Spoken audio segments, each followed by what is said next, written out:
को होपफुली मेरी आवाज प्रॉपरली सुनाई दे रही होगी।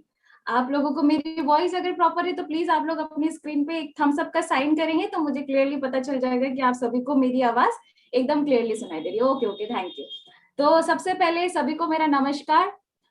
मैं बहुत लंबे समय के बाद आप सभी लोगों के साथ मेरा इस जूम मीटिंग के माध्यम से इंटरेक्शन हो रहा है। हम लोग आज का जो सेशन है वो करने जा रहे हैं।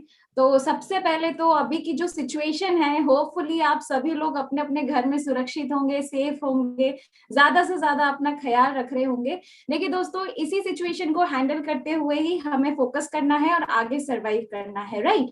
और सबसे पहली बात तो मैं कोरोना के ऊपर कुछ भी डिस्कशन नहीं करने वाली हूँ, क्योंकि हम लोग ऑलरेडी बहुत नेगेटिव चीजें सुन चुके हैं और सुनते रहते हैं। आज का जो स्पेशली सेशन है वो हम लोग एग्रीकल्चर के बारे में ही डिस्कस करने वाले हैं, राइट।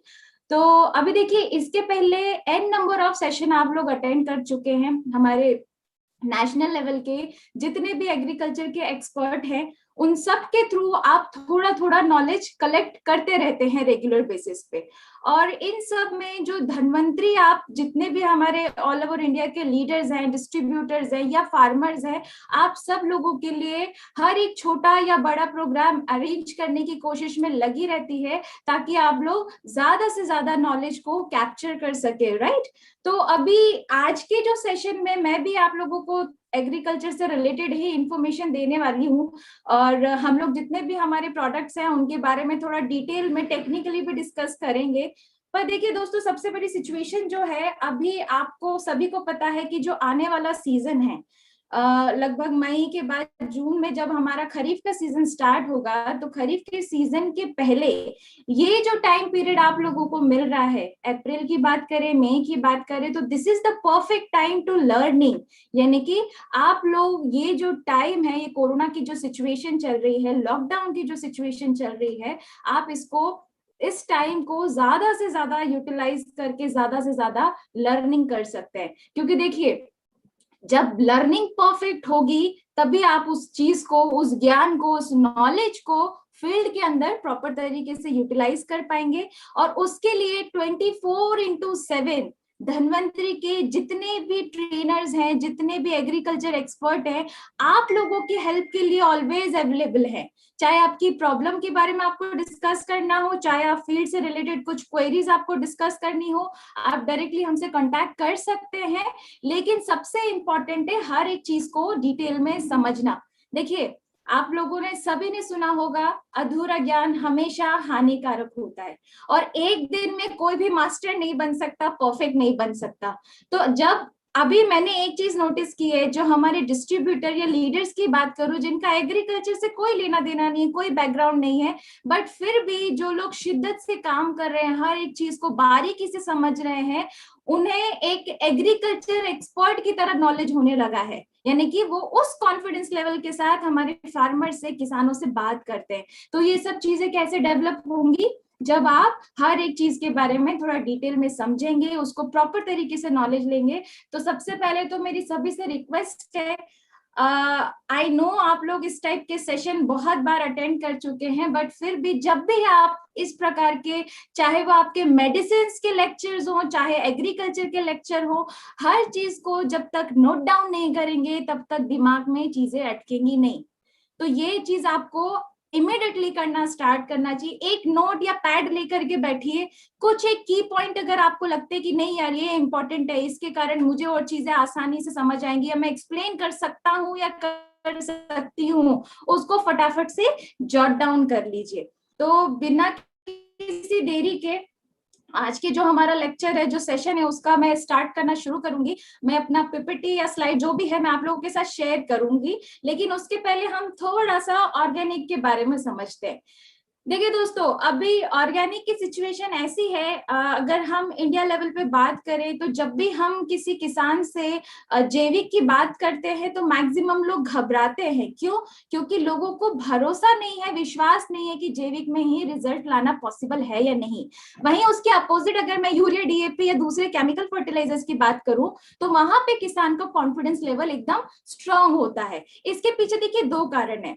आज किसी भी किसान को केमिकल फर्टिलाइजर पे ज्यादा भरोसा क्यों है? क्योंकि वो सालों से उसका इस्तेमाल करके उसके रिजल्ट्स ले रहे हैं। दूसरी चीज, उन्हें ये अच्छे से पता है कि मेरे के प्रोडक्ट में ऐसी क्या चीज है जिसकी वजह से मुझे रिजल्ट्स मिलेंगे। अब बात करते हैं ऑर्गेनिक की। तो ऑर्गेनिक में जब तक हम किसान के ये डाउट क्लियर नहीं करेंगे कि भाई हम हमारे प्रोडक्ट के माध्यम से आपको ऐसी क्या चीज दे रहे हैं जिसकी वजह से आपको आपकी फसल में, क्रॉप में बेस्ट टू बेस्ट रिजल्ट मिल रहे हैं, तब तक उन्हें भरोसा कायम नहीं होगा। तो कोशिश कीजिए, रादर देन हम किसी प्रोडक्ट को सिर्फ ऊपर ऊपर से बताएं, थोड़ा सा अगर आप टेक्निकली की पॉइंट पे डिस्कस करेंगे तो डेफिनेटली किसान को वो बात डाइजेस्ट होती है। दूसरी चीज, अभी धन्वंतरी में जब हम लोगों ने एग्रीकल्चर डिवीजन में स्टार्टअप किया था, जैसा कि आप लोगों को पता है, उस वक्त हमारे पास गिनती के कुछ प्रोडक्ट हुआ करते थे, राइट। हम 3 या 4 प्रोडक्ट से हमने इनिशियली स्टार्टअप किया था। और जैसे जैसे हमारे पास फार्मर्स के फीडबैक आते गए, पॉजिटिव फीडबैक की मैं बात कर रही हूँ, वैसे वैसे कंपनी ने अपने बास्केट में एन नंबर ऑफ रेंज को ऐड कर दिया। अभी की सिचुएशन हमारे साथ ये है, टच वुड लकीली, ये अभी आप कह सकते हैं कि इंडिया की नंबर 1 नेटवर्क मार्केटिंग इंडस्ट्री की ये कंपनी है, जो आपको बोनी से लेकर के कटाई तक, यानी कि सोइंग से लेकर हार्वेस्टिंग तक एन नंबर ऑफ रेंज जो जो किसान को इस्तेमाल होते हैं, चाहे वो फंगिसाइड हो गए, चाहे पेस्टिसाइड हो गए, या फिर मैं नॉर्मल फर्टिलाइजर्स की बात करूं, या आपके कटाई के बाद भी जो चीजें किसान को इस्तेमाल में आती हैं, वो सारी चीजें धन्वंतरी हमें जैविक के माध्यम से उपलब्ध करवा रहा है। तो उसी के बारे में हम डिस्कस करेंगे। तो बिना किसी देरी के मैं अपना आप लोगों के साथ जो पीपीटी है, जो स्लाइड है, उसको शेयर करती हूँ। आप लोगों को स्क्रीन प्रॉपर विजिबल होता है तो प्लीज मुझे अगेन थम्स अप का साइन क्लियरली दिखाई दे रहा है।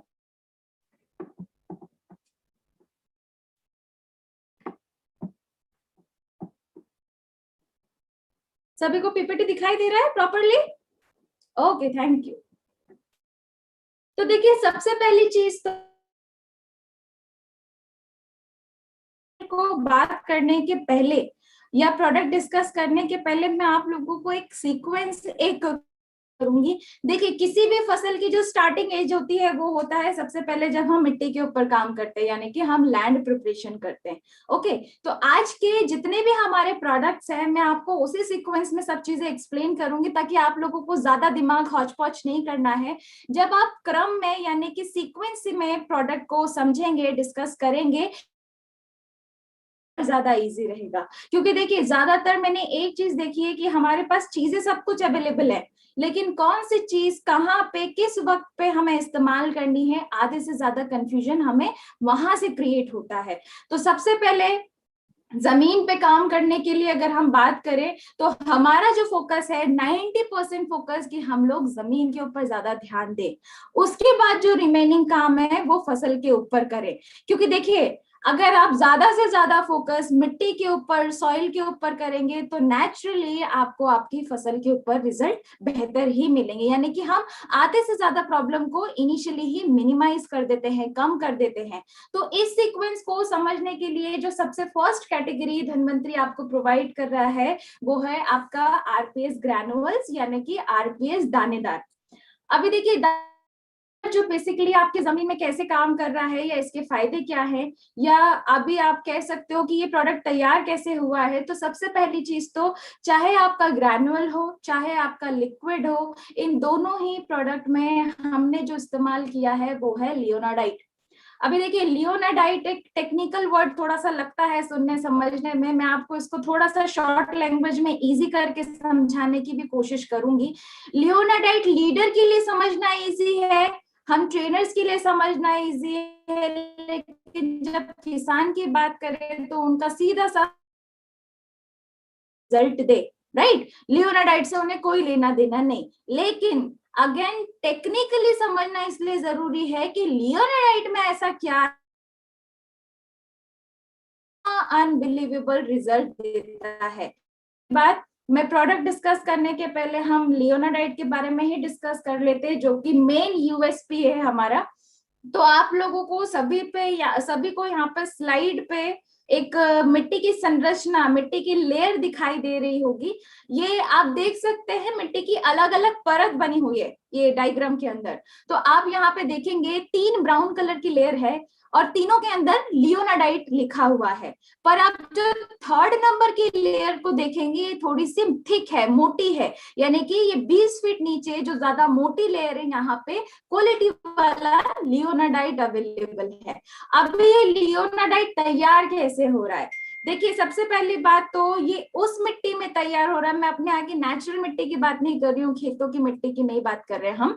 ये उस मिट्टी में तैयार हो रहा है जहां की मिट्टी एकदम प्योर है, यानी कि जंगल की मिट्टी। अभी देखिए, जंगल में किसी भी प्रकार का कोई केमिकल, किसी भी प्रकार की अदर प्रोसेस हम नहीं करते हैं।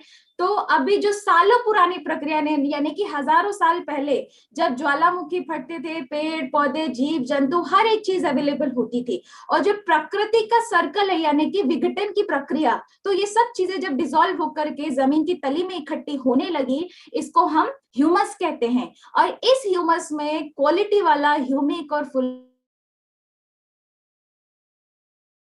कि आप लियोनाडाइट के माध्यम से क्वालिटी वाला ह्यूमिक एसिड, फुल्विक एसिड और ऑर्गेनिक कार्बन इस्तेमाल कर रहे हैं, जिसके कारण आपको आरपीएस के बेस्ट टू बेस्ट रिजल्ट मिलते हैं। देखिए, अभी कई बार हमारे पास ये भी चीजें आती हैं कि आरपीएस के एकदम अफलातून रिजल्ट देखने को मिले, यानी कि अनएक्सपेक्टेड, जो हमने उम्मीद भी नहीं की उससे भी ज्यादा हमें बेहतर रिजल्ट देखने को मिलते हैं। तो इसके पीछे का कारण ही यही है कि आप जो इसके माध्यम से जो कंटेंट इसमें दे रहे हैं, जो ये रिजल्ट दे रहा है, वो केवल और केवल लियोनाडाइट के माध्यम से ही आपको इसके बेहतर रिजल्ट मिल रहे हैं। तो सबसे पहले तो लियोनाडाइट के बारे में हमने डिस्कस कर लिया। अभी लियोनाडाइट के अलावा कंपनी ने क्या किया है, आप देख सकते हैं, पहले जो हम दानेदार का पैकेट है 2.5 किलो की मात्रा में इस्तेमाल करते थे, राइट। अभी कंपनी ने इसके जो क्वांटिटी है, मात्रा है, उसमें थोड़े से चेंजेस किए हैं। लेकिन ये चेंजेस कैसे किए हैं? क्वालिटी को इम्प्रूव करते हुए, बढ़ाते हुए। अभी 2.5 किलो की जगह पे हम 2 किलो मात्रा इस्तेमाल करते हैं एक पैकेट के अंदर। तो आपका इसमें दानेदार में माइकोराइजा फंगस भी ऐड कर दिया है। अभी देखिए, माइकोराइजा क्या है? जो लोग माइकोराइजा के बारे में पहले से जानते हैं, बहुत अच्छी बात है। जिन्हें बिल्कुल भी आइडिया नहीं होने के लिए मैं थोड़ा सा ब्रीफ में एक्सप्लेन करूंगी इस इजी लैंग्वेज में।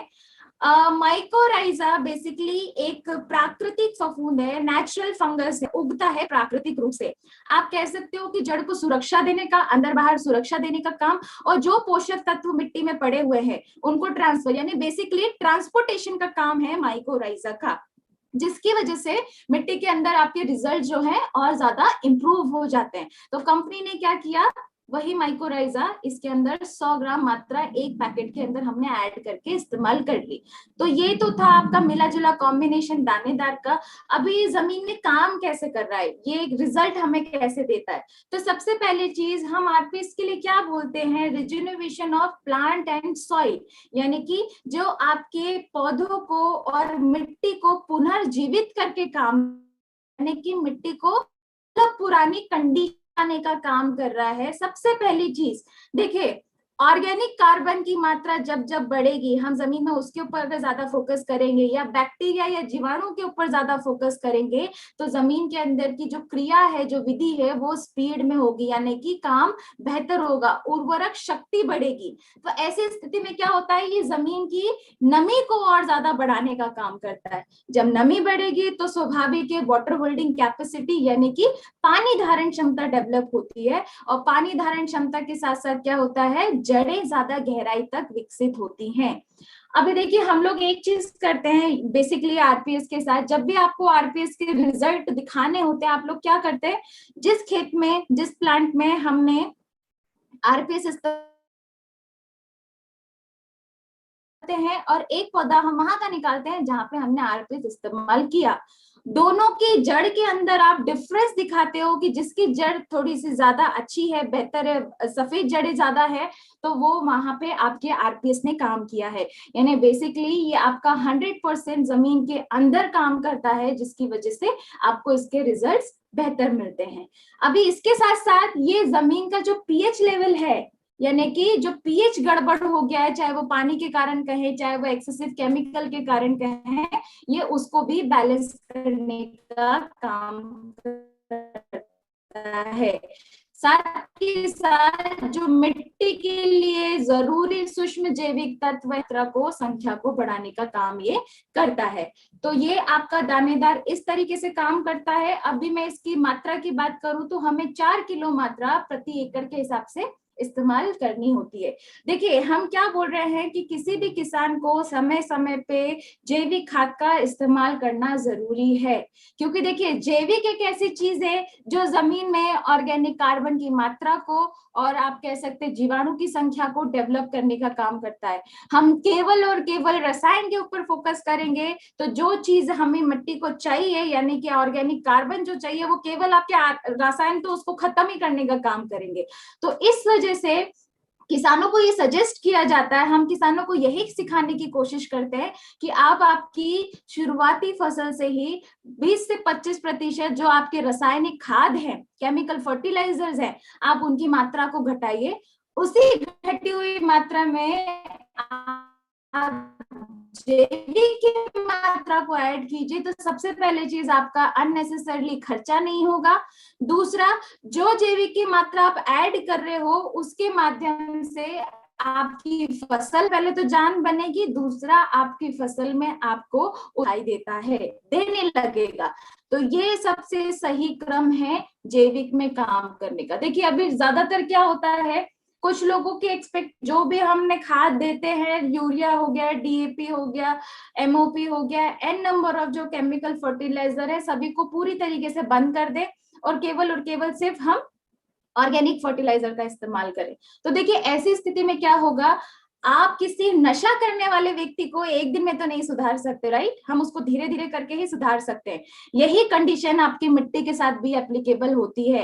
हम सालों से इसके अंदर रसायन का इस्तेमाल कर रहे हैं, तो अभी उसको हैबिट किसकी है? केमिकल फर्टिलाइजर्स की। तो उसको सुधारने के लिए आपको धीरे धीरे काम करना पड़ेगा, यानी कि पहले केमिकल फर्टिलाइजर्स की मात्रा को घटाइए, उसके बाद आपकी जमीन ऑटोमेटिकली डेवलप होने लगेगी, सुधरने लगेगी। तो इस प्रक्रिया में आपका आरपीएस ग्रैनुअल इस तरीके से काम करता है। इसे आपने जो इस्तेमाल करना है वो जब आप लैंड प्रिपरेशन कर रहे हैं, यानी कि मिट्टी तैयार कर रहे हैं, उस वक्त आप इसको गोबर खाद के साथ मिक्स कर सकते हैं। आप इसको जो भी हम केमिकल फर्टिलाइजर यानी कि यूरिया डीएपी जो है, आप उसके साथ भी इसको मिक्स करके इस्तेमाल कर सकते हैं। तो ये तो सबसे पहला प्रोडक्ट आपका था आरपीएस दानेदार। अभी नेक्स्ट प्रोडक्ट की तरफ मैं मूव करती हूँ, जो है आपका आरपीएस लिक्विड। देखिए आरपीएस लिक्विड भी हमारा one of the best product की कैटेगरी के अंदर ही आता है, या आप कह सकते हैं चाहे आरपीएस दानेदार हो या लिक्विड हो, ये हमारे यूएसपी प्रोडक्ट हो चुके हैं, यानी कि यूनिवर्सल प्रोडक्ट भी आप इनको कह सकते हैं।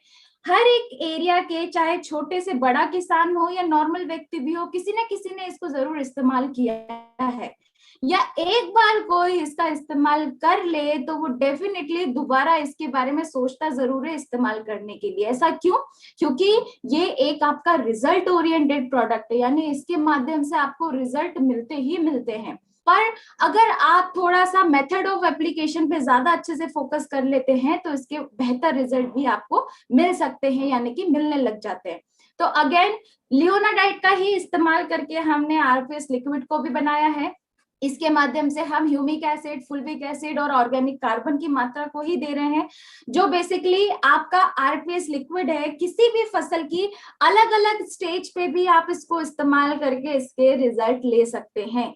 लेकिन इसके जो रिकमेंडेशन डोज है, यानी कि आप अलग अलग स्टेज में इसको किस तरीके से कितनी मात्रा में इस्तेमाल करना है और ये अलग अलग अवस्था में आपको क्या रिजल्ट देगा, उसके बारे में हम लोग बात करेंगे।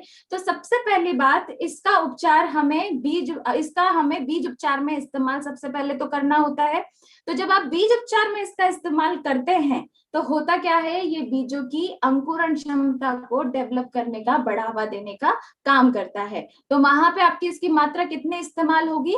3 से 5 ml मात्रा आरपीएस की 1 किलो बीज के लिए हमें इस्तेमाल करनी है। फिर बात करते हैं, यानी कि जब हम स्प्रे में, फॉइलर स्प्रे की बात करें, छिड़काव में जब आप इसको इस्तेमाल करते हैं तो ये क्या करता है, आपके पौधे की वेजिटेटिव ग्रोथ यानी कि वनस्पति की जो अवस्था है उसको बढ़ाने का काम करेगा। साथ के साथ जो आपके पौधे पे प्राकृतिक या अप्राकृतिक या तनाव आने वाला है, यानी कि जैसे मान लीजिए कि मौसम का कुछ साइड इफेक्ट, या फिर मैं कहूं कि आपके पौधे के ऊपर आप एक्सेसिव केमिकल का छिड़काव कर रहे हैं, जिस केमिकल के कारण आपकी फसल में आपको नेगेटिव इम्पैक्ट देखने को मिल सकता है, ये उसको भी रोकने का काम करता है। दूसरी जरूरी चीज ये, इसके साथ साथ आपका क्या करेगा, जो पौधे के आपका कह सकते हैं जो इंटायर डेवलपमेंट है, यानी कि पौधे की जो वनस्पति की अवस्था है, ये उसको भी बढ़ावा देने का काम करता है। तो ये तो थे आपके छिड़काव के फायदे, यानी कि जब आप उसको स्प्रे में इस्तेमाल करते हैं। दूसरी चीज आ जाती है कि आप इसको जमीन के माध्यम से यानी कि मिट्टी के माध्यम से भी इस्तेमाल कर सकते हैं। मिट्टी में यानी कि आप ड्रेंचिंग भी कर सकते हैं, आप ड्रिप इरिगेशन भी कर सकते हैं, आप फ्लड इरिगेशन भी कर सकते हैं, यानी कि जो हम खुला पानी खेतों में छोड़ रहे हैं, आप उस खुले पानी के साथ भी इसको ब्रॉडकास्ट कर सकते हैं। अब इस जमीन में जाने का इसका सबसे मेजर फायदा क्या है, और सबसे जरूरी चीज ये है कि जब ये जमीन में आप इसको इस्तेमाल करते हो तो ये जमीन में क्या करता है, जितने भी बेनिफिशियल आपके बैक्टीरिया हैं उनकी संख्या को ज्यादा से ज्यादा बढ़ाने का काम करेगा। तब जब वो ज्यादा से ज्यादा बढ़ेंगे तो डेफिनेटली आपकी जड़ें जो हैं ज्यादा गहराई में जाएंगी, प्लस वाटर होल्डिंग कैपेसिटी यानी कि पानी धारण क्षमता भी बढ़ जाती है। इसके साथ साथ क्या होता है, जितने भी हानिकारक केमिकल यानी हानिकारक जो तत्व जमीन में मौजूद है, इनको ये लीच आउट करना यानी कि जड़ की कक्षा से दूर भेजने का काम कर देता है। जो काम के तत्व है केवल वही आपकी फसल के अंदर आएंगे, यानी कि जो जरूरी चीज है सिर्फ वो आपकी फसल में ट्रांसफर होगी, और इस प्रकार से ये आपकी पूरी मिट्टी को सुधारने का यानी कि रिजेनरेट करने का काम करता है। तो अभी छिड़काव में जब हम आरपीएस का इस्तेमाल कर रहे हैं, स्प्रे में कर रहे हैं, तब आपको 30 से 50 ml मात्रा 15 लीटर के पंप में इस्तेमाल करनी है। और जब भी आप जमीन से किसी भी प्रक्रिया के माध्यम से इस्तेमाल कर रहे हैं तो आपका 1 लीटर मात्रा प्रति एकड़ के हिसाब से इस्तेमाल होगा। पर देखिए सबसे जरूरी चीज, हमारी किसी भी प्रकार की फसल हो, जब भी हम किसी फसल में बेस्ट रिजल्ट चाहते हैं तो यहाँ पे हमारा रिकमेंडेशन क्या है कि महीने में कम से कम एक बार तो आपको आरपीएस जमीन से इस्तेमाल करना ही करना चाहिए। फसल अगर आप एक कैलकुलेशन करो, पत्ते तने शाखा, यहाँ से तो कुछ आपका प्रोसेस जो है वो ऊपर की तरफ वेजिटेटिव ग्रोथ का चलता है, लेकिन ज्यादा से ज्यादा तत्व कोई भी फसल कहाँ से उठाने का काम करती है, जड़ के माध्यम से। तो जितना आप रूट जोन में, जितना आप मिट्टी के ऊपर काम करेंगे, उतना ज्यादा आपको इसके रिजल्ट बेस्ट मिलेंगे। दूसरी जरूरी इंपॉर्टेंट चीज, जब भी आप आरपीएस का छिड़काव में इस्तेमाल कर रहे हैं, देखिए मैक्सिमम होता क्या है, कई जगह पे ये सुनने को मिलता है कि हमने स्प्रे में भी इसका इस्तेमाल किया लेकिन हमको इसके रिजल्ट्स वैसे नहीं मिले जैसे एक्सपेक्ट कर रहे थे। तो सबसे पहली चीज तो जब भी आप आरपीएस का छिड़काव कर रहे हैं पौधों के ऊपर, तो ये मेक श्योर रखिए कि आपकी जमीन में नमी मौजूद रहे, यानी कि जड़ में नमी मौजूद रहे मिट्टी के अंदर। क्योंकि देखिए अगर मिट्टी में नमी नहीं है, मॉइस्चर ही नहीं है, आप ऊपर से कितनी भी दवाई छिड़काव कर लीजिए, इस्तेमाल कर लीजिए, आपको एक्सपेक्टेड रिजल्ट मिलेगा ही नहीं। यानी कि जब आपको दोनों तरफ फोकस करके चीजों का इस्तेमाल करना है अगर आप इसके बेस्ट रिजल्ट चाहते हैं तो ये था आपका आरपीएस लिक्विड। अभी आप इसको किसी भी अदर जो केमिकल कंटेंट वाले प्रोडक्ट हैं, चाहे हम हर्बिसाइड की बात करें या कई बार हम पेस्टिसाइड का भी इस्तेमाल करते हैं कीड़ों की रोकथाम के लिए, तो इनके साथ भी अगर आप इसको मिक्स करके इस्तेमाल करते हैं तो जो उसके नेगेटिव इम्पैक्ट आपकी फसल पे आने वाले होते हैं ये उसको मिनिमाइज करने का काम कर देता है। अभी हम लोग इसके बाद नेक्स्ट प्रोडक्ट की तरफ बढ़ते हैं जो है आपका बीजोरिच। देखिए ये आपका सीक्वेंस हो गया, सबसे पहले हमने लैंड प्रिपरेशन किया यानी जमीन को तैयार किया, उसके लिए आपने दानेदार इस्तेमाल किया। लैंड प्रिपरेशन के बाद सबसे पहला पॉइंट क्या आ जाता है, आपका सीड ट्रीटमेंट यानी कि बीज उपचार। अभी बीज उपचार के लिए हम आरपीएस भी पैरेलल इस्तेमाल कर रहे हैं, और अभी जो मोस्ट इंपॉर्टेंट प्रोडक्ट है जो है बीजोरिच, जो कंपनी ने रिसेंटली आप कह सकते हैं प्रीवियस जो हमारा लॉकडाउन का पीरियड था उसी समय कंपनी ने इसे लॉन्च किया था। देखिए बीजो रिच बेसिकली आपका 2 से 3 प्रकार की फसलों के ऊपर बीज उपचार करने के लिए कंपनी लेकर के आई है। कौन कौन सी फसलें? पहला हो गया आपका सभी प्रकार की अनाज वाली फसलें हैं। दूसरी कैटेगरी में आती हैं दलहन और तिलहन। आप लोग स्क्रीन पे आपको बॉक्स भी दिखाई दे रहा होगा, जो येलो वाइट और येलो और रेड वाला जो बॉक्स है उसके अंदर लिखा हुआ है जितनी भी ऑयल सीड और पल्सेस यानी कि दलहन और तिलहन वाली जो फसल है उस पे आपको पीला वाला पैकेट इस्तेमाल करना है, और जो ग्रीन वाला हरा वाला पैकेट है वो सभी प्रकार की जो आपकी सीरियल क्रॉप है यानी कि अनाज वाली फसलें हैं उनके लिए इस्तेमाल करना है। पर सबसे जरूरी चीज, बीज उपचार करना जरूरी क्यों है या बीज उपचार क्यों करना चाहिए? देखिए, सबसे मैं आपको इम्पोर्टेंट चीज बता दूं, हमारे साथ मैंने इंडिया में जितने भी अभी फार्मर्स के साथ काम किया है, फील्ड पे जो मैंने काम किया है, मैंने एक चीज नोटिस की है, जिस फसल के अंदर किसान को ये लगता है कि जो बीमारी या फंगल इन्फेक्शन निकल के आएंगे वो उन फसलों में ज्यादा से ज्यादा ही बीज उपचार करते हैं, राइट। और जो फसल थोड़ी सी न्यूट्रल है, जहाँ पे कोई बीमारी हमें इनिशियली तो नहीं दिखती है, फिर बाद में अगर दिखती है तो हम बाद में उसको ठीक करते हैं। तो सबसे पहले तो मैं सभी जितने भी हमारे लीडर्स हैं, हमारे फार्मर्स हैं, मैं सब लोगों को ये चीज बोलना चाहती हूँ, फसल आपकी किसी भी प्रकार की हो, हर फसल को बीज उपचार करना जरूरी है। एक एग्जाम्पल से आपको एक्सप्लेन करती हूँ मैं। अभी एक छोटे बच्चे को पैदा होने के बाद हम लोग टीकाकरण करवाते हैं, बाद में बच्चा बीमार पड़ेगा डॉक्टर के पास, बट ऑब्वियसली आप लेके जाएंगे, लेकिन टीकाकरण क्यों करवा रहे हैं? ताकि कोई मेजर बीमारी या मेजर प्रॉब्लम उसके साथ ना हो जाए। तो आपकी फसल के अंदर बीज उपचार या सीड ट्रीटमेंट एक टीकाकरण की ही प्रक्रिया होती है, जिसके माध्यम से आप आधा से ज्यादा जो चीजें हैं, प्रॉब्लम है, उसको शुरुआत में ही मिनिमाइज कर देते हैं अगर आप सीड ट्रीटमेंट करते हैं तो इन सब में, इस प्रोसेस में जो बीजो रिच है स्पेशली वो कैसे काम कर रहा है वो समझिएगा। देखिए, दलहन तिलहन और अनाज की फसल के अलावा जो रिमेनिंग आपकी फसल बच जाती है उनके लिए कंपनी ने आपको ऑलरेडी सब्स्टिट्यूट दिया हुआ है बैक्टोरिच, जो कि one of the most important आपका प्रोडक्ट है, जिसके बारे में हम आगे चर्चा करेंगे। लेकिन अभी केवल हम ये 3 प्रकार की फसलों के बारे में ही डिस्कशन कर रहे हैं।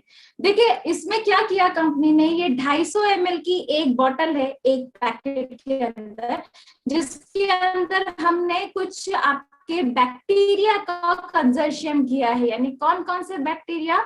नाइट्रोजन, फास्फोरस एंड पोटैश, इन तीनों को मिक्स करके कंजर्शन करके एक ही बॉट फंगस भी ऐड किए हैं। वो बेनिफिशियल रोग यानी कि जो आपको जमीन से निकलने वाले रोग और बीमारी जो दिखती है उसको ये रोकथाम करने का यानी कि मिनिमाइज करने का काम करते हैं, बीज के ऊपर भी और आपके फसल के ऊपर भी, जो बाद में आपको प्रॉब्लम दिखती है। तो सबसे मेजर रोल है उन फंगिसाइड का या आपके फफूंद का काम करने का। दूसरी चीज, ये जो बैक्टीरिया है बेसिकली आपकी जमीन के लिए क्यों जरूरी है या ये कैसे काम करते हैं? सबसे पहली चीज तो बीजो रिच जब आप बीज उपचार की प्रक्रिया में इस्तेमाल करते हैं तो ये आपके बीज को एक समान रूप से अंकुरित करने का काम करता है। आप रिजल्ट देख सकते हैं, जहां पे आपने बीजो रिच का इस्तेमाल नहीं किया है और जहां किया है वहां पे प्लांट की ग्रोथ आपको एक जैसी दिखेगी, यानी जर्मिनेशन उनमें एक समान रूप से होगा, तो आपको वो अंतर फसल के ऊपर दिखाई देता है।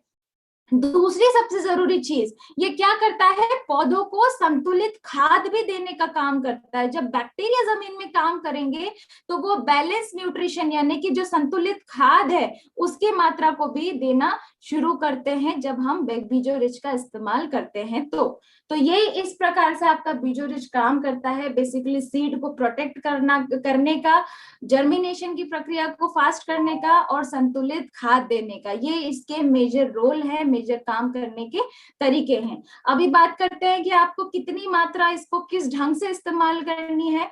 तो 250 ml की मात्रा आपको 1 एकड़ के बीज के लिए इस्तेमाल करनी है। अभी देखिए, यहाँ पे जो मैक्सिमम फील्ड से क्वेश्चन जो रेज होता है किसानों का, फसलें ऐसी हैं जहां पे हम बीजों की मात्रा ज्यादा रखते हैं, यानी बीज का रेशियो ज्यादा है। कुछ फसलों में बीज का जो रेशियो है थोड़ा कम भी हो सकता है। तो अभी यहाँ पे किसान का एक क्वेश्चन है कि फॉर एग्जांपल अगर कहीं पे हमने 50-60 किलो बीज इस्तेमाल किया, अब वहां पे भी 250 ml डोज रिकमेंड कर रहे हैं। जहां पे हम बीज कम कर रहे हैं वहां पे भी आप 250 ml कम रिकमेंड कर रहे हैं। तो कई बार किसान अपना खुद का ही दिमाग लगा लेते हैं कि हम जो 2-3 एकड़ का हमारा बीज है उसको एक साथ एक ही बॉटल से ट्रीट कर दे, तो आपके रिजल्ट भी डिवाइड हो जाएंगे, यानी कि उतने बेहतर रिजल्ट आपको नहीं मिल पाएंगे। तो सबसे पहली चीज, कंपनी ने ये जो एक बॉटल है वो आपकी 1 एकड़ की जमीन के हिसाब से ही बनाया है, यानी आपको 1 एकड़ के बीज के लिए ही इस्तेमाल करना है। डजेंट मैटर आपका बीज 50 किलो है या 5 किलो है, उदाहरण के तौर पे मैं बात कर रही हूँ। आपको मात्रा केवल और केवल 250 ml ही इस्तेमाल करनी है। आप इसके साथ पैरेलल आरपीएस भी मिक्स कर सकते हैं, पर आरपीएस की मात्रा आपको कम रखनी है। 50 से 100 ml मात्रा आरपीएस की ऐड कीजिए, एक बॉटल बीजोरिच की ऐड कीजिए, हल्के हल्के हाथों से कोटिंग करके आप इसका इस्तेमाल कर सकते हैं। दूसरी जरूरी चीज देखिए, इसको किसी भी अदर केमिकल या बैक्टीरिया फंगस के साथ हमें बिल्कुल भी मिक्स नहीं करना है, इसको हमें सेपरेट ही इस्तेमाल करना है। तो ये तो आपका बीजोरिच, हमने सबसे पहले जमीन के ऊपर काम किया, उसके बाद हमने बीज के ऊपर काम किया। देखिए मैं सीक्वेंस से आपको समझाने की कोशिश कर रही हूँ, इसलिए मैं पिछला जो भी पार्ट है वो साथ के साथ रिपीट करते चलूंगी, ताकि आप लोगों को एक रिपीट सेशन में चीजें और ज्यादा क्लियर होती जाए। तो अभी हमने बीज के ऊपर काम कर लिया, अब काम करते हैं अगेन मिट्टी के ऊपर, जिसके अंदर आता है आपका soil guard, RPS soil guard. अभी देखिए ये जो प्रोडक्ट है बेसिकली ये एंटी फंगल लिक्विड जो आपकी जमीन के अंदर ही काम कर रहा है। आप इसको नाम से भी समझ सकते हो, सॉइल गार्ड, यानी कि जो आपकी मिट्टी को, सॉइल को गार्ड करने का काम कर रहा है, सुरक्षा करने का काम कर रहा है। लेकिन ये जो आपका प्रोडक्ट है मल्टीपल बेनिफिट देता है, यानी प्रोडक्ट एक है लेकिन ये मल्टीपल प्रॉब्लम के ऊपर काम कर रहा है। आपने कोई सी भी फसल लगाई, फसल लगाने के तुरंत बाद अगर आपको लग रहा है कि नहीं मुझे कहीं पे फंगल इन्फेक्शन देखने को मिल रहा है, यानी कि फफूंद जनित रोग आपको देखने को मिल रहे हैं, फिजोरियम बेल्ट से रिलेटेड आपको प्रॉब्लम दिखाई दे रही है, रॉट की प्रॉब्लम आपको दिखाई दे रही है, तो आप उस कैटेगरी में भी सॉइल गार्ड का इस्तेमाल कर सकते हैं। दूसरा, कुछ फसलों में जहां पे हमें नेमाटोड की तकलीफ दिखाई देती है, नेमाटोड की प्रॉब्लम दिखाई देती है, यानी कि जड़ के ऊपर छोटे छोटे नॉट बन जाते हैं, गिठाने बन जाती हैं, जिसके कारण क्या होता है, न्यूट्रिशन जो है, पोषक तत्व फसल में यानी पौधे में ट्रांसफर नहीं हो पाते, वो नीचे ही अटक जाते हैं और ऊपर से आपका पौधा खत्म होने लग जाता है। तो वो निमाटोड की प्रॉब्लम को भी मिनिमाइज करने के लिए सॉइल गार्ड आपका काम कर रहा है। निमाटोड के बाद जो आपको कुछ फंगल इन्फेक्शन दिखाई देता है उसके ऊपर भी सॉइल गार्ड ही आपका काम करेगा। तीसरा मेजर इसका काम है, जो जमीन के अंदर जितने भी छोटे छोटे टर्माइट्स है, टर्माइट्स यानी कि जो जड़ को खाने वाले कीड़े हैं या छोटे छोटे कीड़े हैं जो फसलों में नुकसान करते हैं, चाहे वो आपके माहू कीट हो गए, दीमक हो गए, तो ये भी काम करेगा। सबसे इंपॉर्टेंट चीज, जब भी हम टर्माइट्स की बात करते हैं तो लोगों को ये भी लगता है कि जमीन के अंदर जो वाइट ग्रब है यानी कि जो गोबर कीड़ा है, क्या ये उसको भी खत्म करेगा? तो बिल्कुल नहीं। गोबर कीड़े के लिए हमने सेपरेटली एक प्रोडक्ट बनाया है, तैयार किया है, क्योंकि वो बहुत ज्यादा हार्मफुल इंसेक्ट होता है, जिसके लिए आपको अलग से काम करना पड़ेगा।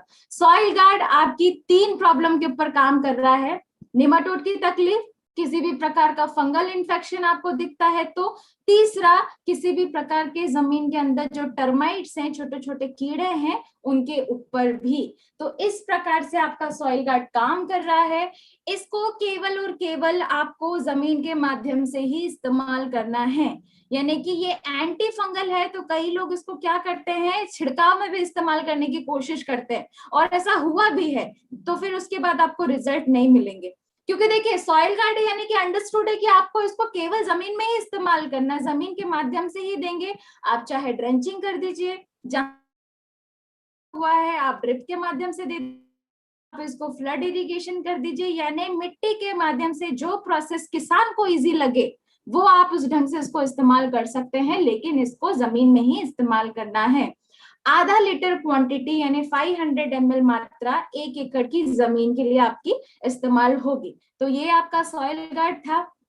जिसको आपको कैसे आप इस्तेमाल कर सकते हैं। देखिए आपने कोई सी भी फसल लगाई, लगाने के बाद अगर आपको इनिशियली कोई फसल में प्रॉब्लम देखने को मिल रही है या आप जानते हैं कि इन फसल में ये फंगस से रिलेटेड, निमाटोड से रिलेटेड ये प्रॉब्लम देखने को मिलती है, तो आप क्या कर सकते हो, बोने के तुरंत बाद जैसे ही आपका पहला पानी आप देने वाले, एक सॉइल गार्ड दोनों मिक्स करके आप जमीन के साथ ब्रॉडकास्ट करवा दीजिए। तो ये आपने जमीन के अंदर यानी मिट्टी के ऊपर भी काम कर लिया। तो अभी हमारा यहाँ पे मिट्टी पे जो भी प्रॉब्लम है, तकलीफ को काम करने के लिए सॉइल गार्ड एंड होता है। उसके बाद प्रोडक्ट की तरफ बढ़ते हैं जो है आपका बैक्टोरिज का न्यूट्राकिट।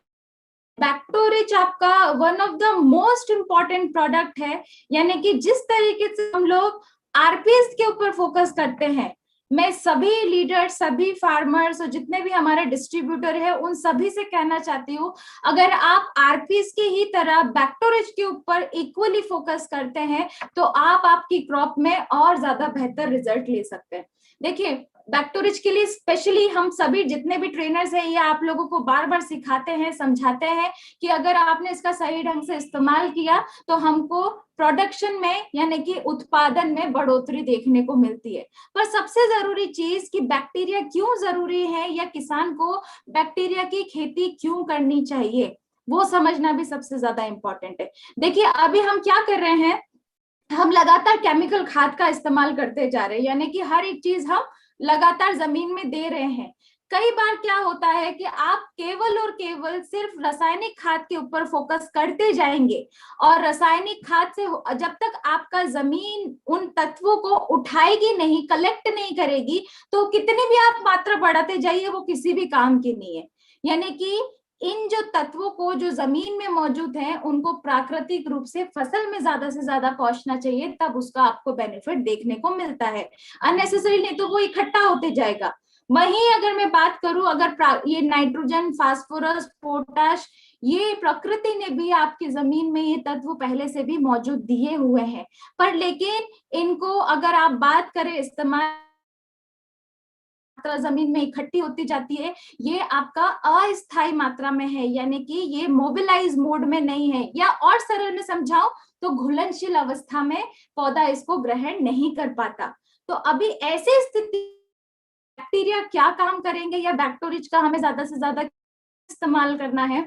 देखिए बैक्टीरिया क्या कर रहे हैं, बेसिकली जो भी खाद आप रासायनिक खाद या आप उसकी मात्रा को घटाते हुए जो मात्रा दे रहे हो, जो प्राकृतिक तत्व पड़े हुए हैं, जो जमीन में फास्फोरस और जो पोटैश है जो मोबिलाइज नहीं हो पा रहा है, इन सबको ये बैक्टीरिया ही केवल घुलनशील बनाने का या इनका स्थिरीकरण करने का काम करते हैं, यानी कि अवेलेबल फॉर्म में लाने के लिए कोशिश करते रहते हैं, जिससे आपकी फसल को ये तत्व अच्छी और बेहतर क्वालिटी में मिलने शुरू हो जाते हैं। या लॉन्ग एंड शॉर्ट ये आपकी फसल को एक संतुलित खाद, अननेसेसरली भरते जाएंगे तो भी वो फसल की जितनी जरूरत है उसमें उतना ही जाएगा, राइट। तो ये क्या करता है, बैलेंस डाइट यानी कि बैलेंस न्यूट्रिशन देने का काम करते हैं केवल बैक्टीरिया। तो ये बैक्टीरिया बेसिकली क्या है, ये देखिए जमीन में पहले से भी मौजूद है, लेकिन हम क्या करते हैं, जो केमिकल लगातार इस्तेमाल करते जा रहे हैं उसकी वजह से ये बैक्टीरिया धीरे धीरे करके आपकी जमीन से खत्म हो रहे हैं। तो अभी ने क्या किया है, ये जो बैक्टोरिज का किट बनाया है, इसके अंदर हमने हर प्रकार का अलग अलग बैक्टीरिया इस्तेमाल किया है। हमने ज्यादा कुछ नहीं किया है, आपकी मिट्टी से ही मात्रा को उठाया है। मैं इनके काउंट को यानी कि इनकी संख्या को बढ़ाते हुए, इनको डबल ट्रिपल करते हुए एक एक बॉटल के अंदर हमने इनको इस्तेमाल किया, यानी कि इनका सेल काउंट हमने बढ़ाया है मल्टीप्लाई करके, और आपकी बॉटल के अंदर इस्तेमाल कर रहे हैं, सो दैट जब आप इनको और स्पीड में और ज्यादा मात्रा में जब आप जमीन में भेजते हैं तो ये आपका काम और ज्यादा फास्ट करने लग जाते हैं। तो देखिए अभी आप लोगों को जो यहाँ पे किट दिखाई दे रहे हैं, ये हमारा प्रीवियस किट था, यानी कि ओल्ड पैकिंग में था। अभी आप लोगों को स्क्रीन पे 4 पैकेट दिखाई दे रहे हैं। सबसे पहला है फ्रूट वेजिटेबल, दूसरे नंबर पे शुगर केन के लिए, तीसरे नंबर पे सीरियल क्रॉप के लिए, लास्ट वाला है आपका दलहन तिलहन के लिए। लेकिन अभी जो लास्ट के 2 पैकेट है अनाज और दलहन तिलहन वाला, इसे आप लोगों ने भूल जाना, यानी कि स्किप कर देना है। क्यों? क्योंकि इसकी जगह पे कंपनी ने जो आपको सब्सटीट्यूट दिया है वो है बीजो रिच। अभी हम इन फसलों का इस्तेमाल करके बैक्टीरिया के बेनिफिट लेंगे। आपको बैक्टोरिज का जो इस्तेमाल करना है केवल फ्रूट एंड वेजिटेबल और आपके गन्ने की फसल के अंदर, इन 2 फसलों के अंदर इस्तेमाल करना है। तो अभी पहले क्या कर रहे थे हम, आपको 5 बैक्टीरिया की बोतल देते थे और एक आपका फंगस का पैकेट यानी वैम, ये पाउडर फॉर्म में दे रहे थे। कौन कौन से 5 बैक्टीरिया? एक नाइट्रोजन का, 2 फास्फोरस के, एक पोटैश और एक जिंक, ऐसे करके 5 बैक्टीरिया की बोतल दे रहे थे। लेकिन अभी कंपनी ने क्या किया है, इस प्रोडक्ट के अंदर थोड़े और चेंजेस कर दिए हैं, इसकी मात्रा को बढ़ा दिया है, प्लस इसके जो प्राइस है उनको भी कंपनी ने रिड्यूस कर दिया है, ताकि किसान इसका ज्यादा से ज्यादा फायदा ले सके। अभी हम 5 की जगह पे यहाँ पे आपको टोटल 8 बोतल दे रहे हैं। इन 8 बोतल में से 7 बैक्टीरिया है और एक आपका फंगस है। देखिए 5 बैक्टीरिया तो एज इट इज है जो हम पुराने पैकेट में दे रहे थे, यानी कौन कौन से? नाइट्रोजन का एक, 2 फास्फोरस, एक पोटैश और एक आपका जिंक। 2 बैक्टीरिया कौन से ऐड कर दिए हैं? एक तो किया है सल्फर और एक किया है आपका सिलिकॉन। ऐसे करके टोटल 7 आपकी बैक्टीरिया की बोतल हो गई है। और जो माइकोराइजा हम इसके अंदर अब लिक्विड फॉर्म में दे रहे हैं, यानी कि जो वैम आप पाउडर के फॉर्म में इस्तेमाल कर रहे थे वो अभी आप लिक्विड के माध्यम से इस्तेमाल करेंगे। वही माइकोराइजा जो हम दानेदार में भी इस्तेमाल कर रहे हैं, वही माइकोराइजा हमने इसके अंदर भी ऐड कर दिया है। तो ऐसे करके टोटल आपकी 8 बोतल हो जाती है। अभी जो इसकी एक बोतल है उसमें हमने 100 ml मात्रा रखी है, तो 100 ml का जो 1 ml भाग है उसमें 20,000 करोड़ बैक्टीरिया का सेल काउंट है। यानी हमने क्या किया है, बहुत अधिक तादाद में आपके ये बैक्टीरिया के जो सेल काउंट है उसको रखा है, ताकि जब आप इसको एक पूरे किट को 1 एकड़ की जब जमीन में इस्तेमाल करते हैं तो आप क्या कर रहे हैं, करोड़ों खरबों की तादाद इस्तेमाल करते हुए जमीन में भेज रहे हो। जमीन में जाकर के ये बैक्टीरिया फिर मल्टीप्लाई करेंगे, गुणा भाग करके खुद का सेल काउंट बढ़ाएंगे, संख्या को बढ़ाएंगे। उसके बाद आपकी जमीन में जो प्राकृतिक तत्व पड़े हुए हैं या जो भोजन पड़ा हुआ है, जो न्यूट्रिशन पड़े हुए हैं, जो आप केमिकल फर्टिलाइजर के माध्यम से भी इस्तेमाल कर रहे हो, ये उनको सही जगह पे पहुंचाने का काम करेंगे। यानी कि बेसिकली बैक्टीरिया ही किसी भी किसान के असली मित्र हैं। आपकी जमीन में बैक्टीरिया नहीं है, आप ट्रक भर भर के यूरिया डीएपी इस्तेमाल कर लीजिए, वो किसी काम का नहीं। लेकिन जब तक बैक्टीरिया मौजूद रहेंगे तब तक किसान का काम आसानी से चलता रहेगा या बेहतर चलता रहेगा। ये चीज हर किसान को समझनी जरूरी है। और देखिए इसी कंसेप्ट के ऊपर धनवंतरी ज्यादा से ज्यादा फोकस कर रही है। अभी आपने गिनती के 4 या 5 प्रोडक्ट समझे हैं, लेकिन आपने हर प्रोडक्ट में नोटिस किया होगा आरपीएस को छोड़ के जितनी भी चीजें हैं हम सब में बैक्टीरिया फंगस कुछ ना कुछ चीजें ऐसे इस्तेमाल कर रहे हैं जो आपकी 100% जमीन के अंदर काम करती है और किसान को बेनिफिट देती है, यानी कि बेहतर रिजल्ट देती है। तो इस प्रकार से आपका बैक्टोरिज का न्यूट्राकिट काम करता है, जो किसी भी किसान के लिए फायदेमंद साबित होता है। अभी एक किट को आपको 1 एकड़ की जमीन के लिए ही इस्तेमाल करना है। देखिए बैक्टोरिज को हम बीज उपचार की प्रक्रिया में भी इस्तेमाल करते हैं, यानी कि जहां पे बीज सीड ट्रीटमेंट कर रहे हैं वहां पे भी किसान इसको यूज कर सकता है। उसके बाद आप इसको सीधा जमीन में भी इसकी मात्रा दे सकते हैं, यानी कि पूरा एक किट को आपको मिक्स करना है पानी के अंदर। उसके बाद आपको ड्रेंचिंग या आपका फ्लड इरिगेशन जो भी इजी है, जहां पे ड्रिप लगा हुआ है उस माध्यम से इस्तेमाल कर सकते हैं। आप इसको जो आपका कंपोस्ट है यानी कि गोबर खाद है उसके साथ मिक्स करके भी इस्तेमाल कर सकते हैं, यानी कि आपने उसके साथ इसको मिक्स किया, मिक्स करने के बाद उसी खाद को जब आप खेतों में ट्रांसफर करोगे और जैसे ही जमीन में पानी लगेगा तो ये अपना रिएक्शन करना शुरू कर देंगे और इसके रिजल्ट्स आपको मिलने लगेंगे। बैक्टोरिज को भी आपको किसी भी अदर केमिकल फर्टिलाइजर या दूसरे किसी बैक्टीरिया फंगस के साथ मिक्स बिल्कुल नहीं करना है, ये आपका इंडिविजुअल ही किट इस्तेमाल होगा।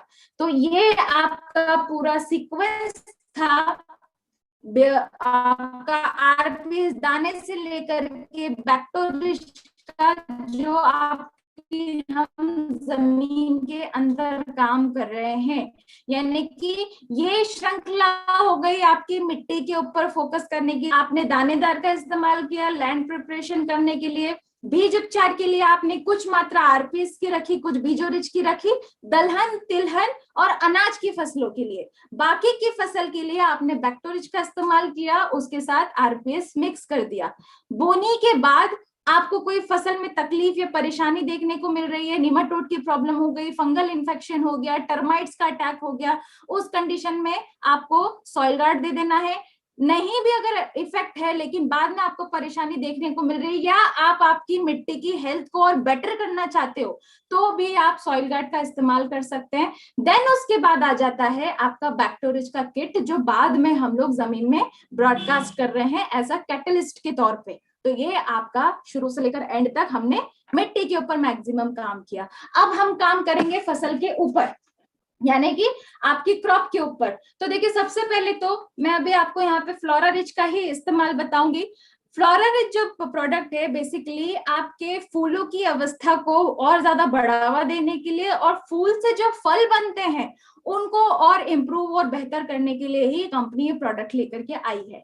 इसके अंदर हमने क्या क्या इस्तेमाल किया, देखिए इसमें हमने कुछ सीविड एक्सट्रैक्ट इस्तेमाल किए हैं, फुलविक अमीनो एसिड, एमिनो पेप्टाइड का इसमें इस्तेमाल किया है, कुछ माइक्रो न्यूट्रिएंट्स भी इस्तेमाल किए हैं। तो अभी कंपनी ने इसके अंदर थोड़े से बदलाव भी कर दिए हैं, चेंजेस किए हैं। कंपनी ने इसमें कुछ प्लांट वोलेटाइल्स यानी कि पौधों के हार्मोन्स भी इस्तेमाल किए, आपका जिब्रेलिन हो गया, ऑक्सिन हो गया, इस प्रकार के हार्मोन जो बेसिकली फूलों से जब फल बनने की अवस्था होती है उस स्टेज में बढ़ावा देने का काम करते हैं, वो हार्मोन्स हमने इसमें ऐड कर दिए हैं। यानी कि जब आपको लग रहा है कि आपके फूल बहुत ज्यादा झड़ रहे हैं, बहुत ज्यादा ड्रॉप आउट हो रहे हैं, तो उस स्थिति में भी आप इसको झड़ने को रोक सकते हो। देखिए, किसी किसी फसल में कुछ नेचुरली ड्रॉप आउट तो होगा, ऐसा नहीं है कि आपके पूरे की पूरे फूल एज इट इज रहे, उसमें नेचुरल ड्रॉप, नेचुरली फूल नहीं, ऐसा नहीं हो सकता है। जरूरत से ज्यादा अगर फूल झड़ रहे हैं, नहीं प्रॉपर तरीके से डेवलप हो रहे हैं, तो उस स्थिति में आपको इसका स्प्रे करना है। दूसरी चीज, फूल जब इनिशियल स्टेज होती है, यानी फूल जब डेवलप होने शुरू हो रहे हैं, तब आपने इसको छिड़काव कर दिया। दूसरी चीज, जब फूल से फल बनने की शुरुआती स्टेज होती है, यानी कि छोटा सा वो फल बनना जब डेवलप होता है, एक स्प्रे आपको तब कर देना है ताकि आपको और ज्यादा बेहतर रिजल्ट मिल जाए। तो इस प्रकार से आपको आरपीएस फ्लोरा रिच का छिड़काव करना रहेगा। अभी इसके डोजेस जो रहेंगे आपके 15 लीटर के पंप में 15 ml मात्रा ही आपको इस्तेमाल करनी है, यानी कि 1 लीटर मात्रा में आपका केवल 1 ml दवाई ही जाएगी। फ्लोरा रिच के अगर आपको और बेस्ट रिजल्ट लेना है तो आप क्या कर सकते हैं, जैसे आपने ऊपर से फ्लोरा रिच का छिड़काव किया, जमीन में आप कुछ मात्रा आरपीएस की दे दीजिए। तो देखिए वो क्या करेगा, जड़ों को वृद्धि और नीचे जमीन में मॉइस्चर बनाने का काम कौन करेगा, आरपीएस करेगा, यानी सॉइल को और ज्यादा डेवलप करने का काम करेगा। फ्लोरा रिच आपका ऊपर काम करेगा, तो आपको मल्टीपल बेनिफिट मिलेंगे, आप इसके और ज्यादा बेहतर रिजल्ट्स ले सकते हैं। तो ये आपका फसल के ऊपर जो सबसे पहला क्रम आ जाता है, जो फूलों की अवस्था है उसको और डेवलप करना चाहते हैं, क्योंकि देखिए जितना ज्यादा फूल होंगे उतना बेहतर उत्पादन होगा, राइट। तो उस स्थिति में आप फ्लोरा रिच का इस्तेमाल डेफिनेटली कर सकते हैं। इसके बाद जो नेक्स्ट आपकी कैटेगरी आ जाती है वो है, अब आपका फसल के ऊपर जो भी रोग लग रहे हैं, कीड़े लग रहे हैं, बीमारी आ रही है, उनके बारे में हम लोग डिस्कस करेंगे। लेकिन उन सब में जो सबसे पहला ऑप्शन है वो है आपका ट्रैपोरिच। देखिए ट्रैपोरिच जो है बेसिकली जितने भी छोटे छोटे मच्छर मक्खी हैं या थ्रिप्स हो गया, इन सबको कंट्रोल करने का इजीएस्ट तरीका यानी सबसे आसान तरीका है ट्रैपोरिच। ट्रैपोरिच बेसिकली है क्या, आप देख सकते हैं यहाँ पर हमने एक पैकेट दिया है जिसके अंदर हम 5 नीले और 5 पीले पत्ते दे रहे हैं, इन पत्तों के ऊपर ये कीड़े जो है वो आसानी से चिपक जाते हैं। तो रादर देन आपको इन मच्छरों को, मक्खियों को ढूंढ करके इनको खत्म करना, जो कि थोड़ा टफ टास्क है, आप इजी तरीके से इनको कंट्रोल कर सकते हैं। क्योंकि देखिए जितने भी रस चूसने वाले कीड़े हैं ये आपकी फसल में ज्यादा से ज्यादा अटैक करते हैं, ज्यादा से ज्यादा आतंक मचाते हैं। अभी किसी, जैसे मैं फल और सब्जी की स्पेशली बात करूं, जैसे मिर्ची है, बैंगन है, टमाटर है, इसके अंदर आपने देखा होगा जो व्हाइट फ्लाई है और जो थ्रिप्स है, सफेद मक्खी और थ्रिप्स, अगर कहीं पे वायरस अटैक किया है तो वो वायरस को सबसे ज्यादा फैलाने का काम ये सफेद मक्खी और ये थ्रिप्स ही करती है। या जो छोटे छोटे रस चूसने वाले जो आप देखेंगे मिलीबग या छोटे कीड़े हैं, वो पत्तों के नीचे अगर चिपके होते हैं, जरूरत से ज्यादा सकिंग कर रहे हैं तो वो पत्तों को मोड़ना शुरू कर देते हैं। तो ऐसी कंडीशन में ट्रैपोरिज का इस्तेमाल करके बिल्कुल आसान तरीके से आप इसको कंट्रोल कर सकते हो। तो इनिशियली जैसे कि अभी हमारे साथ क्या होता है, कोई भी फसल में पहले हम कीड़े आने का इंतजार करते हैं, यानी कि पहले पूरी तरीके से इन्फेक्शन आ जाए, उसके बाद हम उसको ट्रीटमेंट देंगे, उसका इलाज ढूंढेंगे। यानी कि जब हमें प्यास लगेगी तभी हम कुआं खोदेंगे। मेरे कहने का मतलब है आप कुआं खोद के रख लीजिए, आपको जब जरूरत होगी आप तब उस पानी का इस्तेमाल कीजिए ना। यानी कि किसी भी फसल में अगर आप शुरुआती दौर से काम करते हैं, चीजों को समझते हैं, तो मेरा यकीन मानिए किसान का खर्चा ऑटोमेटिकली मिनिमाइज हो जाता है, कम हो जाता है। यानी कि कम खर्चे में, कम बजट में आप शुरुआती दौर में ही कीड़ों के कंट्रोल करना शुरू कर देते हैं। तो अभी हमें क्या करना है, कोई सी भी फसल आपने लगाई, फसल लगाने के तुरंत बाद इंतजार मत कीजिए, आप आपके खेतों में ये ट्रैप्स का इस्तेमाल कीजिए। कम से कम मिनिमम 3 पैकेट आपको इसके इस्तेमाल करने। एक पैकेट के अंदर आपके 10 पत्ते निकलते हैं तो 1 एकड़ के अंदर आपको लगभग 25 से 30 पत्ते लिख सकते हैं स्क्रीन पे। जब तक ये पत्ता पूरी तरीके से इस प्रकार भर ना जाए तब तक आपको इसे हटाना नहीं है। सबसे अच्छी बात यह है कि इसके अंदर जो कंपनी ने ग्लू इस्तेमाल किया है उसकी क्वालिटी इतनी स्ट्रांग है कि बहुत ज्यादा अगर बारिश भी है, पानी भी है, तो भी इसका ग्लू खराब नहीं होता, ये एज इट इज स्टिक रहता है। जब तक ये पत्ता पूरा भर नहीं जाएगा तब तक आपको इसको खेतों से बिल्कुल नहीं हटाना है। आपको लग रहा है कुछ एक पत्ते भर गए हैं, कुछ एक पत्ते पूरे खाली है, तो सबको नहीं हटाना है आपको। जो पत्ता पूरा भर गया केवल उसी को हटाएं। तो ये आपका सबसे इनिशियल स्टेज हो गया। यानी कि आपने क्या किया, फसल लगाने के तुरंत बाद छोटे छोटे जो मच्छर मक्खी हैं, जो भी व्हाइट फ्लाई हैं, थ्रिप्स हैं, इनको कंट्रोल करने के लिए, इनके अटैक को रोकने के लिए आपने सबसे पहला प्रोटेक्शन दे दिया पत्तों को लगा करके। या आपकी फसल की इनिशियल स्टेज की मैं बात कर रही हूँ। अभी हमने यहाँ पे पत्तों को लगा के काम आसान कर लिया।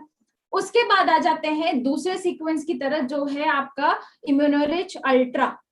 तो देखिए इम्यूनोरिच अल्ट्रा आपका कौन सी स्टेज में काम करेगा या ये प्रोडक्ट बेसिकली क्या है उसको समझते हैं। सबसे पहली चीज तो इम्यूनोरिच अल्ट्रा आपका 100% नेचुरल और हर्बल प्रोडक्ट है, जिसके अंदर हमने नीम, करंज, लहसुन और अदरक इनका अर्क इस्तेमाल किया है। अभी देखिए यहाँ पे कुछ लोगों का कंसेप्ट ये भी निकल के आता है कि जो नीम के अंदर कोई केमिकल तो है नहीं, तो अभी केमिकल नहीं है तो ये कीड़ों को खत्म कैसे करेगा, या ये दवाई काम कैसे करेगी। मैक्सिमम किसान के यही क्वेश्चंस होते हैं, और आधे से ज्यादा लोग जो आपके हर्बल प्रोडक्ट हैं उनका इस्तेमाल इसी ढंग से नहीं भी करते, क्योंकि लोगों का माइंडसेट एकदम तय हो गया है कि हर्बल प्रोडक्ट कीटनाशक के लिए, कीटों को कंट्रोल करने के लिए, मतलब गारंटीड काम ही नहीं करेगा। लेकिन सबसे जरूरी इंपॉर्टेंट चीज, नीम की दवाई यानी कि हर्बल प्रोडक्ट की जो दवाई है वो काम कैसे करती है, किस प्रोसेस पे काम करती है, अगर आप उस तरीके को समझ लेंगे तो मेरा यकीन मानिए कोई व्यक्ति आपको ये नहीं कहेगा कि नीम वाली दवाई आपको रिजल्ट नहीं दे सकती, यानी कि अगर हम उसको प्रॉपर चीजों को समझाएं तो।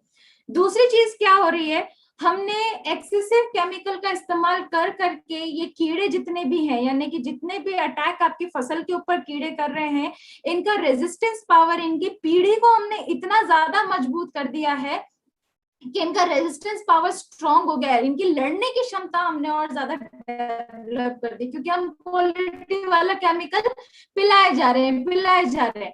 अभी स्थिति ये भी हो गई है कि कई जगह पे आपको केमिकल भी रिजल्ट नहीं देता, पर अभी इनको आसान तरीके तरीके से खत्म करने के लिए सबसे पहले तो आपको इनके लाइफ साइकिल को समझना पड़ेगा, यानी कि इनके जीवन चक्र को समझना पड़ेगा।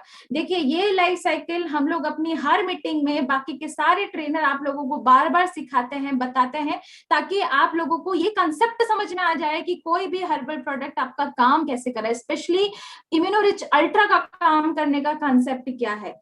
तो सबसे पहले तो आप लोगों को यहाँ पर एक सर्कल दिखाई दे रहा होगा जिसके अंदर लिखा है लाइफ साइकिल ऑफ पेस्ट, यानी कि कीड़ों का जीवन चक्र।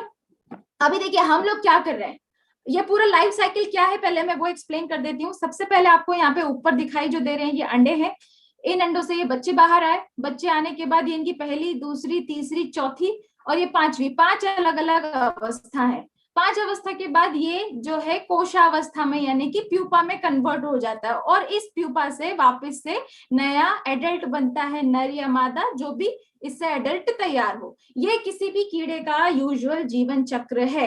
अब अभी आप खुद अपने मन में ये चीज सोचिए, नोटिस कीजिए कि आप लोग क्या कर रहे हैं इन कीड़ों को खत्म करने के लिए, यानी कि हम लोग कौन सी प्रोसेस को फॉलो कर रहे हैं।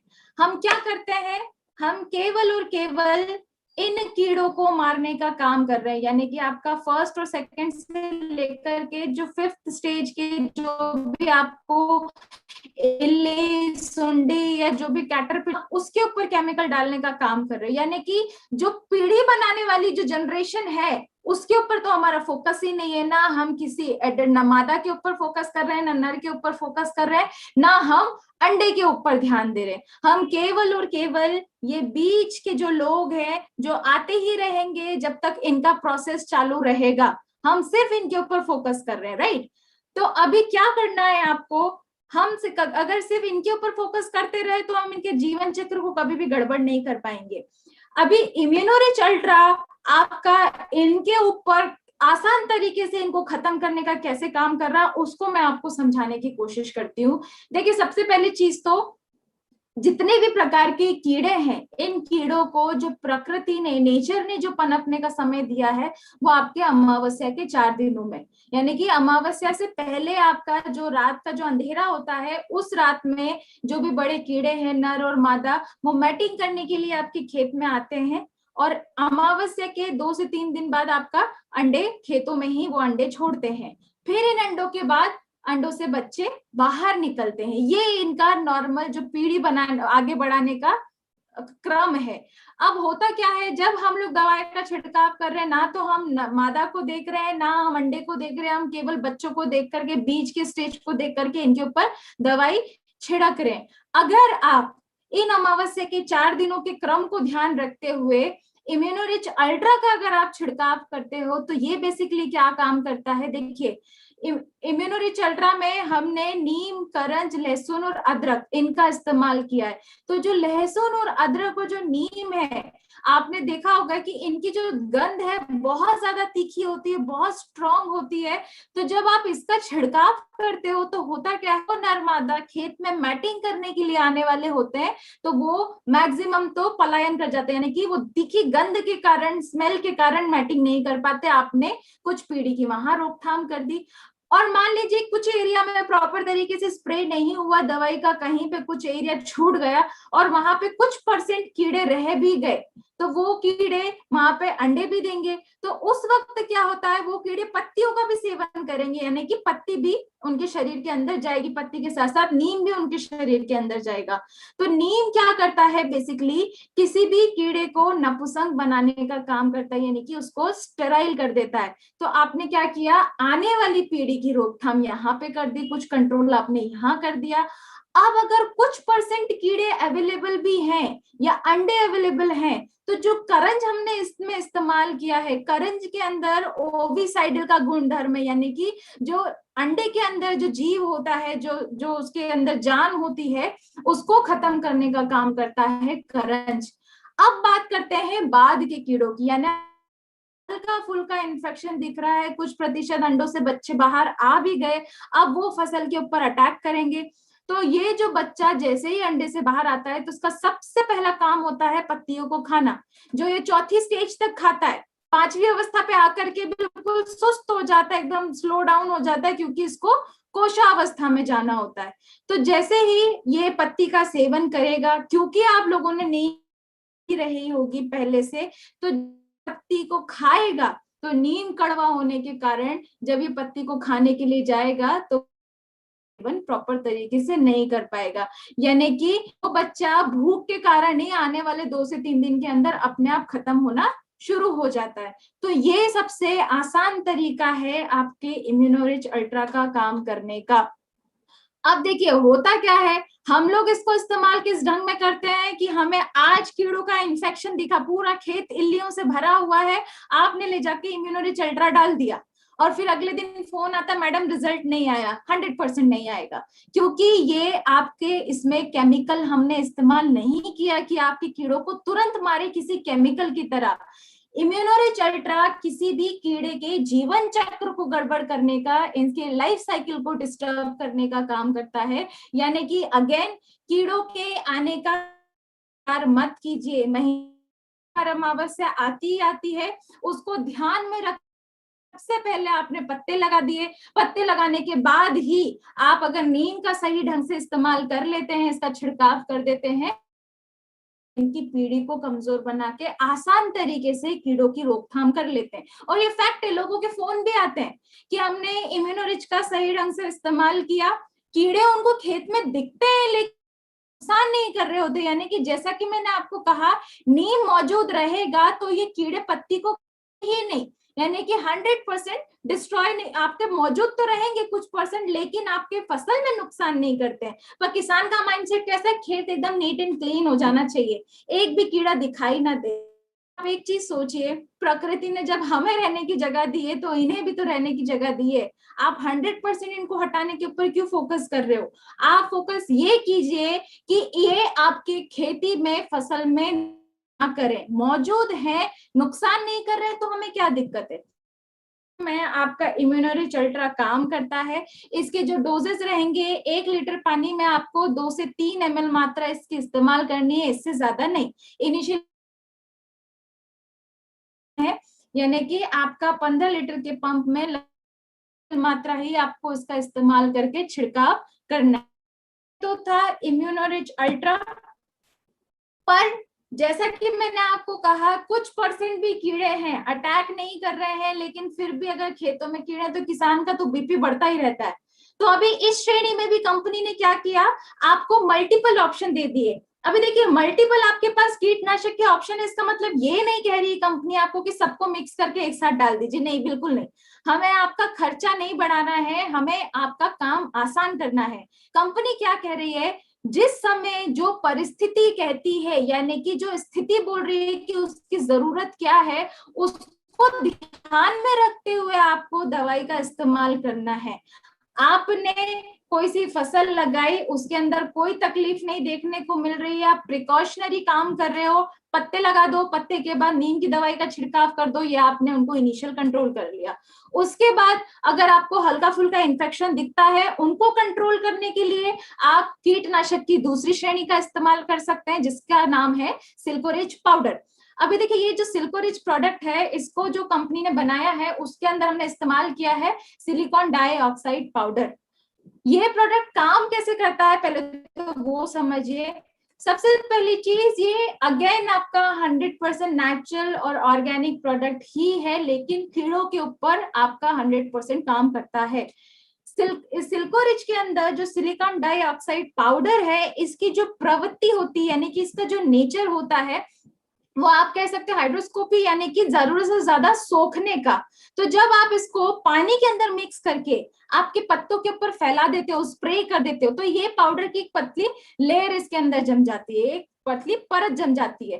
तो देखिए, ये इसके अंदर जो सोखने की ताकत है, उसके साथ साथ जो इसके छोटे छोटे कण हैं, वो कण के अंदर क्या होता है, आप नोटिस करेंगे, छोटा सा बारीक नुकीला इसका सिरा होता है, जो हमें दिखाई नहीं देता, लेकिन हर कण में बारीक नुकीला कण आपको वो उसका सिरा दिखाई देगा।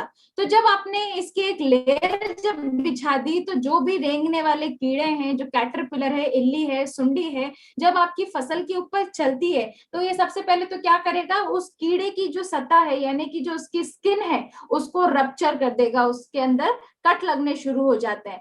और जब उसकी बॉडी इस पाउडर के कांटेक्ट में आती है, संपर्क में आती है, तो ये पाउडर उनके शरीर का पूरा पानी सोख लेने का काम करता है। यानी ये मैकेनिज्म की प्रक्रिया का इस्तेमाल करते हुए हम इन कीड़ों को ही रोकथाम करना शुरू करते हैं, यानी बिना किसी केमिकल का सहारा लिए बगैर आसान तरीके से ये सिल्कोरिच जो आपका प्रोडक्ट है ये काम करता है।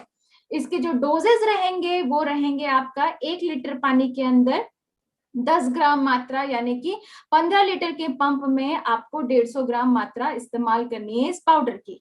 तो आपने क्या किया, सबसे पहले पीड़ी की रोकथाम करने के लिए यानी लाइफ साइकिल को कंट्रोल करने के लिए नीम का इस्तेमाल कर लिया।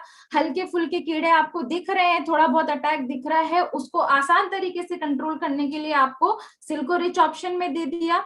अभी इसी के साथ साथ कंपनी ने एक और ऑप्शन आपको ला करके दिया है जिसका नाम है क्रॉप गार्ड। अगेन देखिए, मैंने जैसा कि कहा आपकी परिस्थिति के हिसाब से कंपनी ने आपको मल्टीपल ऑप्शन दिए हैं, यानी जब आपको जो चीज की जरूरत लगती है आप उसको ध्यान में रखते हुए उस प्रोडक्ट को इस्तेमाल कीजिए। तो अभी क्रॉप गार्ड जो बेसिकली है वो कैसे काम करेगा उसके बारे में हम समझते हैं। देखिए, इस क्रॉप गार्ड के अंदर हमने 5 प्रकार के बैक्टीरिया और फंगस का इस्तेमाल करके इस प्रोडक्ट को बनाया है। यानी कि जितने भी रस चूसने वाले कीड़े हैं, जितने भी कैटरपिलर हैं, जितनी भी इल्ली है, सुंडी है, ये सब प्रकार के कीड़ों के ऊपर काम करेगा। लेकिन कौन कौन से फंगस, सबसे पहली चीज तो इसके अंदर हमने वीबीएम का इस्तेमाल किया, यानी कि आपका वर्टिसिलियम। वर्टिसिलियम जितने भी रस चूसने वाले कीड़े हैं उनको अटैक करता है, उनको खत्म करने का काम करता है। उसके बाद हमने इसमें इस्तेमाल किया बेवेरिया। बेवेरिया के बाद इसमें हमने मेटाराइजम का भी इस्तेमाल किया है। तो ये मेटाराइजम के साथ साथ इसमें हमने न्यूमोरिया का भी इस्तेमाल किया है। ये क्या कर रहे हैं, ये किसी भी प्रकार की जो इल्ली है, कीड़े हैं, उनको कंट्रोल करने का काम कर रहे हैं। अभी इनके साथ साथ हमने एक इसमें बीटी यानी बेसिलस का आपका एक बैक्टीरिया भी ऐड कर दिया है। तो जब आप इस प्रोडक्ट का आपके खेतों पे स्प्रे करते हो तो ये किस प्रकार से काम करता है वो समझिए।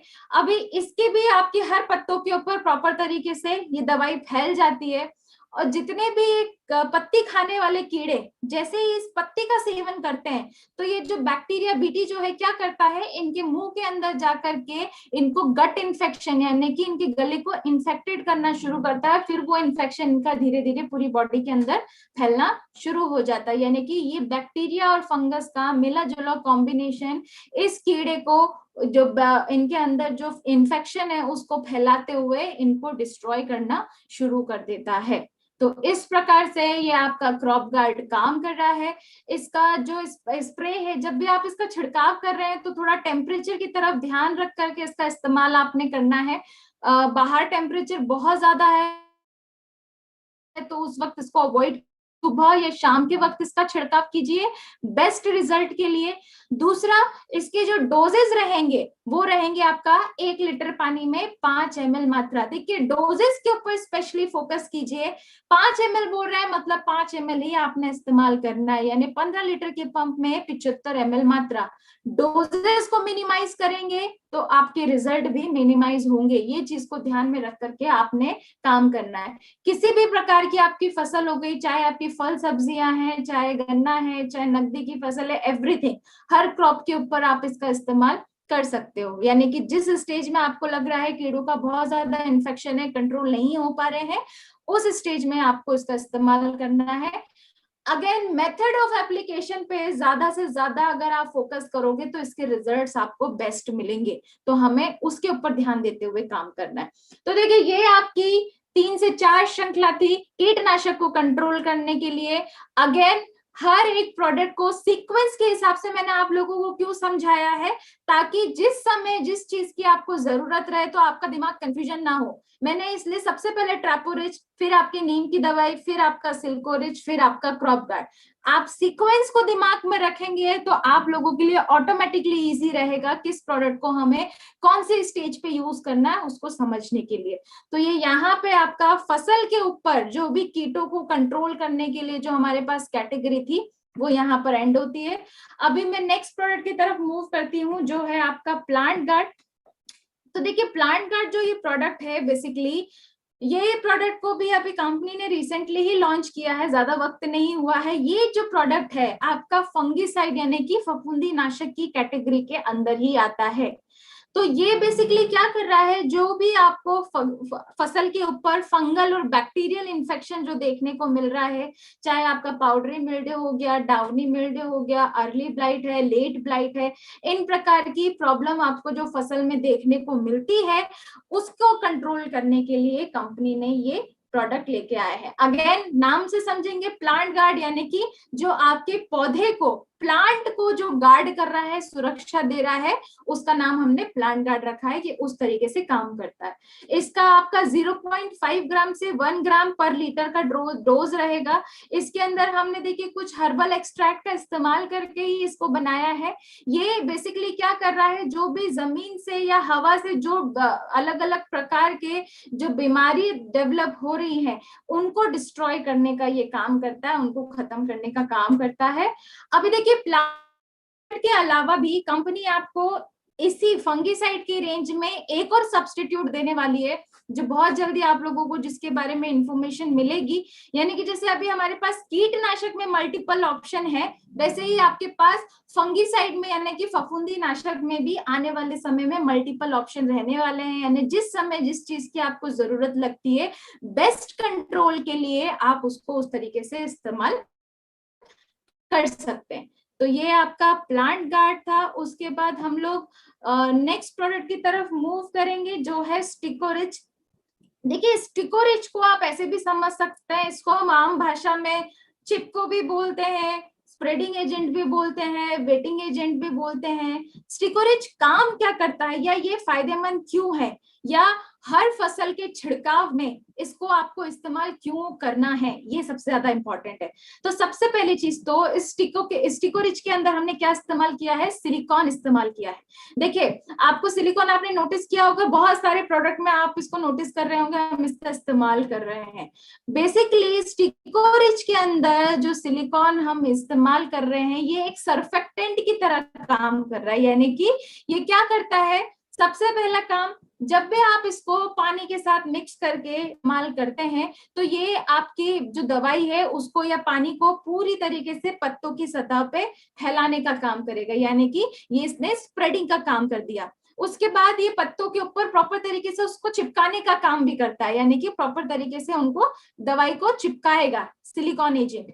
उसके बाद ये क्या करता है, पेनिट्रेशन का भी काम करता है, यानी पेनिट्रेट करता है। जो पत्तों के अंदर आप देखेंगे छोटे छोटे कण होते हैं, छोटे छोटे होल होते हैं, तो ये पत्तों की सतह पे जब अगर दवाई फैली हुई है तो उसकी गहराई में उस दवाई को पहुंचाने का काम सही ढंग से कौन करता है, सिलिकॉन। लॉन्ग एंड शॉर्ट आपका स्टिकोरिच दवाई के किसी भी दवाई के रिजल्ट को और ज्यादा बेहतर बनाने का काम करता है। यानी कि ये आपकी दवाई को सही जगह पे पहुंचा देने का काम करता है, चाहे वो आपका कीटनाशक हो, चाहे आपका फंगिसाइड हो, चाहे आप आरपीएस का छिड़काव कर रहे हैं, चाहे आप फ्लोरारिच का छिड़काव कर रहे हैं। यानी कि अगर आप आपकी किसी भी प्रकार की दवाई छींट रहे हैं तो उसमें आपने स्टिकोरिच का इस्तेमाल करना ही करना है। देखिए दोस्तों हम लोग आमतौर पे क्या करते हैं, बारिश यानी मानसून की सीजन में ज्यादा से ज्यादा चिपको का इस्तेमाल करते हैं, क्योंकि हमारा फोकस है कि बारिश में दवाई अननेसेसरली धुल जाए, इसलिए बेहतर है कि हम चिपको का इस्तेमाल करें। पर इस कंसेप्ट को ना सिलेक्ट करते हुए मौसम आपका कोई सा भी हो, आपको हर सीजन में स्टिकोरिच इस्तेमाल करना ही है अगर आप छिड़काव कर रहे हैं तो, क्योंकि ये आपकी किसी भी प्रकार की दवाई के रिजल्ट को और ज्यादा बढ़ा देने का, बेहतर करने का काम करता है। तो जब आप इतनी मेहनत कर रहे हैं तो एक एडिशनल आपको चिपको ही तो उसमें ऐड करना है, आपका काम और ज्यादा बेहतर हो जाएगा। तो अभी इसके जो डोजेज रहेंगे वो रहेंगे 1 लीटर पानी में 0.25 ml। कंफ्यूजन क्रिएट ना होते हुए एक बकेट के अंदर 50 ml की बोतल हमने दी है, तो 50 ml की जो बोतल है आपके 200 लीटर पानी के अंदर मिक्स होगी। आप 200 लीटर के टैंक के अंदर दवाई को मिक्स कीजिए। उसके बाद आपको जो भी उसमें स्प्रे के लिए दवाई लेनी है, आप पानी की मात्रा को सेपरेट करते हुए जैसे आपको इस्तेमाल करना है आप कर सकते हैं। तो ये आपका स्टिकोरिच था। अब बात करते हैं हम निमारिच के ऊपर। देखिए, निमारिच जो प्रोडक्ट है बेसिकली आपका कीटनाशक की या इंसेक्टिसाइड की कैटेगरी के ही अंदर आता है, लेकिन केवल और केवल एक प्रकार के कीड़े को कंट्रोल करने के लिए, वो है व्हाइट ग्रब यानी कि गोबर कीड़ा। आप स्क्रीन पे देख सकते हैं, यहाँ पे आपको एक कीड़ा जो दिखाई दे रहा है जो कि व्हाइट ग्रब। इस कीड़े को कंट्रोल करने के लिए हम अच्छी से अच्छी क्वालिटी का भी केमिकल इस्तेमाल करते हैं, बट समटाइम्स वो भी कंट्रोल नहीं हो पाता।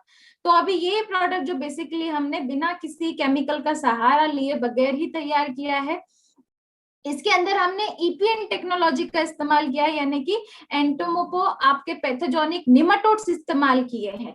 पैथोजेनिक निमाटोड्स ये क्या कर रहे हैं, बेसिकली आपकी जमीन में जाकर के सक्रिय हो जाते हैं, एक्टिव हो जाते हैं, और ये कीड़ों को ढूंढ करके इनकी बॉडी में एंट्री लेके इनको खोखला बनाना शुरू कर देते हैं। तो ये आपका एकदम नेचुरल प्रोसेस है। सबसे अच्छी चीज ये है कि ये हमारे जो खेत के अनुकूल कीड़े हैं, यानी मित्र कीट जो हैं, जैसे केचुआ हो गया, इन सबको नुकसान बिल्कुल भी नहीं पहुंचाते हैं। ये केवल और केवल आपके व्हाइट ग्रब को ही खत्म करेंगे, यानी कि गोबर कीड़ा भी हम बोलते हैं, गिडार भी हम बोलते हैं, ये इसके ऊपर ये काम करता है। ज्यादातर देखिए इसका आलू के अंदर, मूंगफली के अंदर, गन्ने के अंदर, इन प्रकार की फसलों में इनका इन्फेक्शन हमें ज्यादा देखने को मिलता है। ओके, तो सबसे पहली चीज तो इन कीड़ों का भी एक जीवन चक्र होता है। अगर आप इनके लाइफ के ऊपर थोड़ा सा फोकस कर लेंगे तो आप इनके डोजेस को भी उस ढंग से इस्तेमाल कर सकते हैं। देखिए, सबसे पहली चीज, अगर आप किसी फसल में आपको लगता है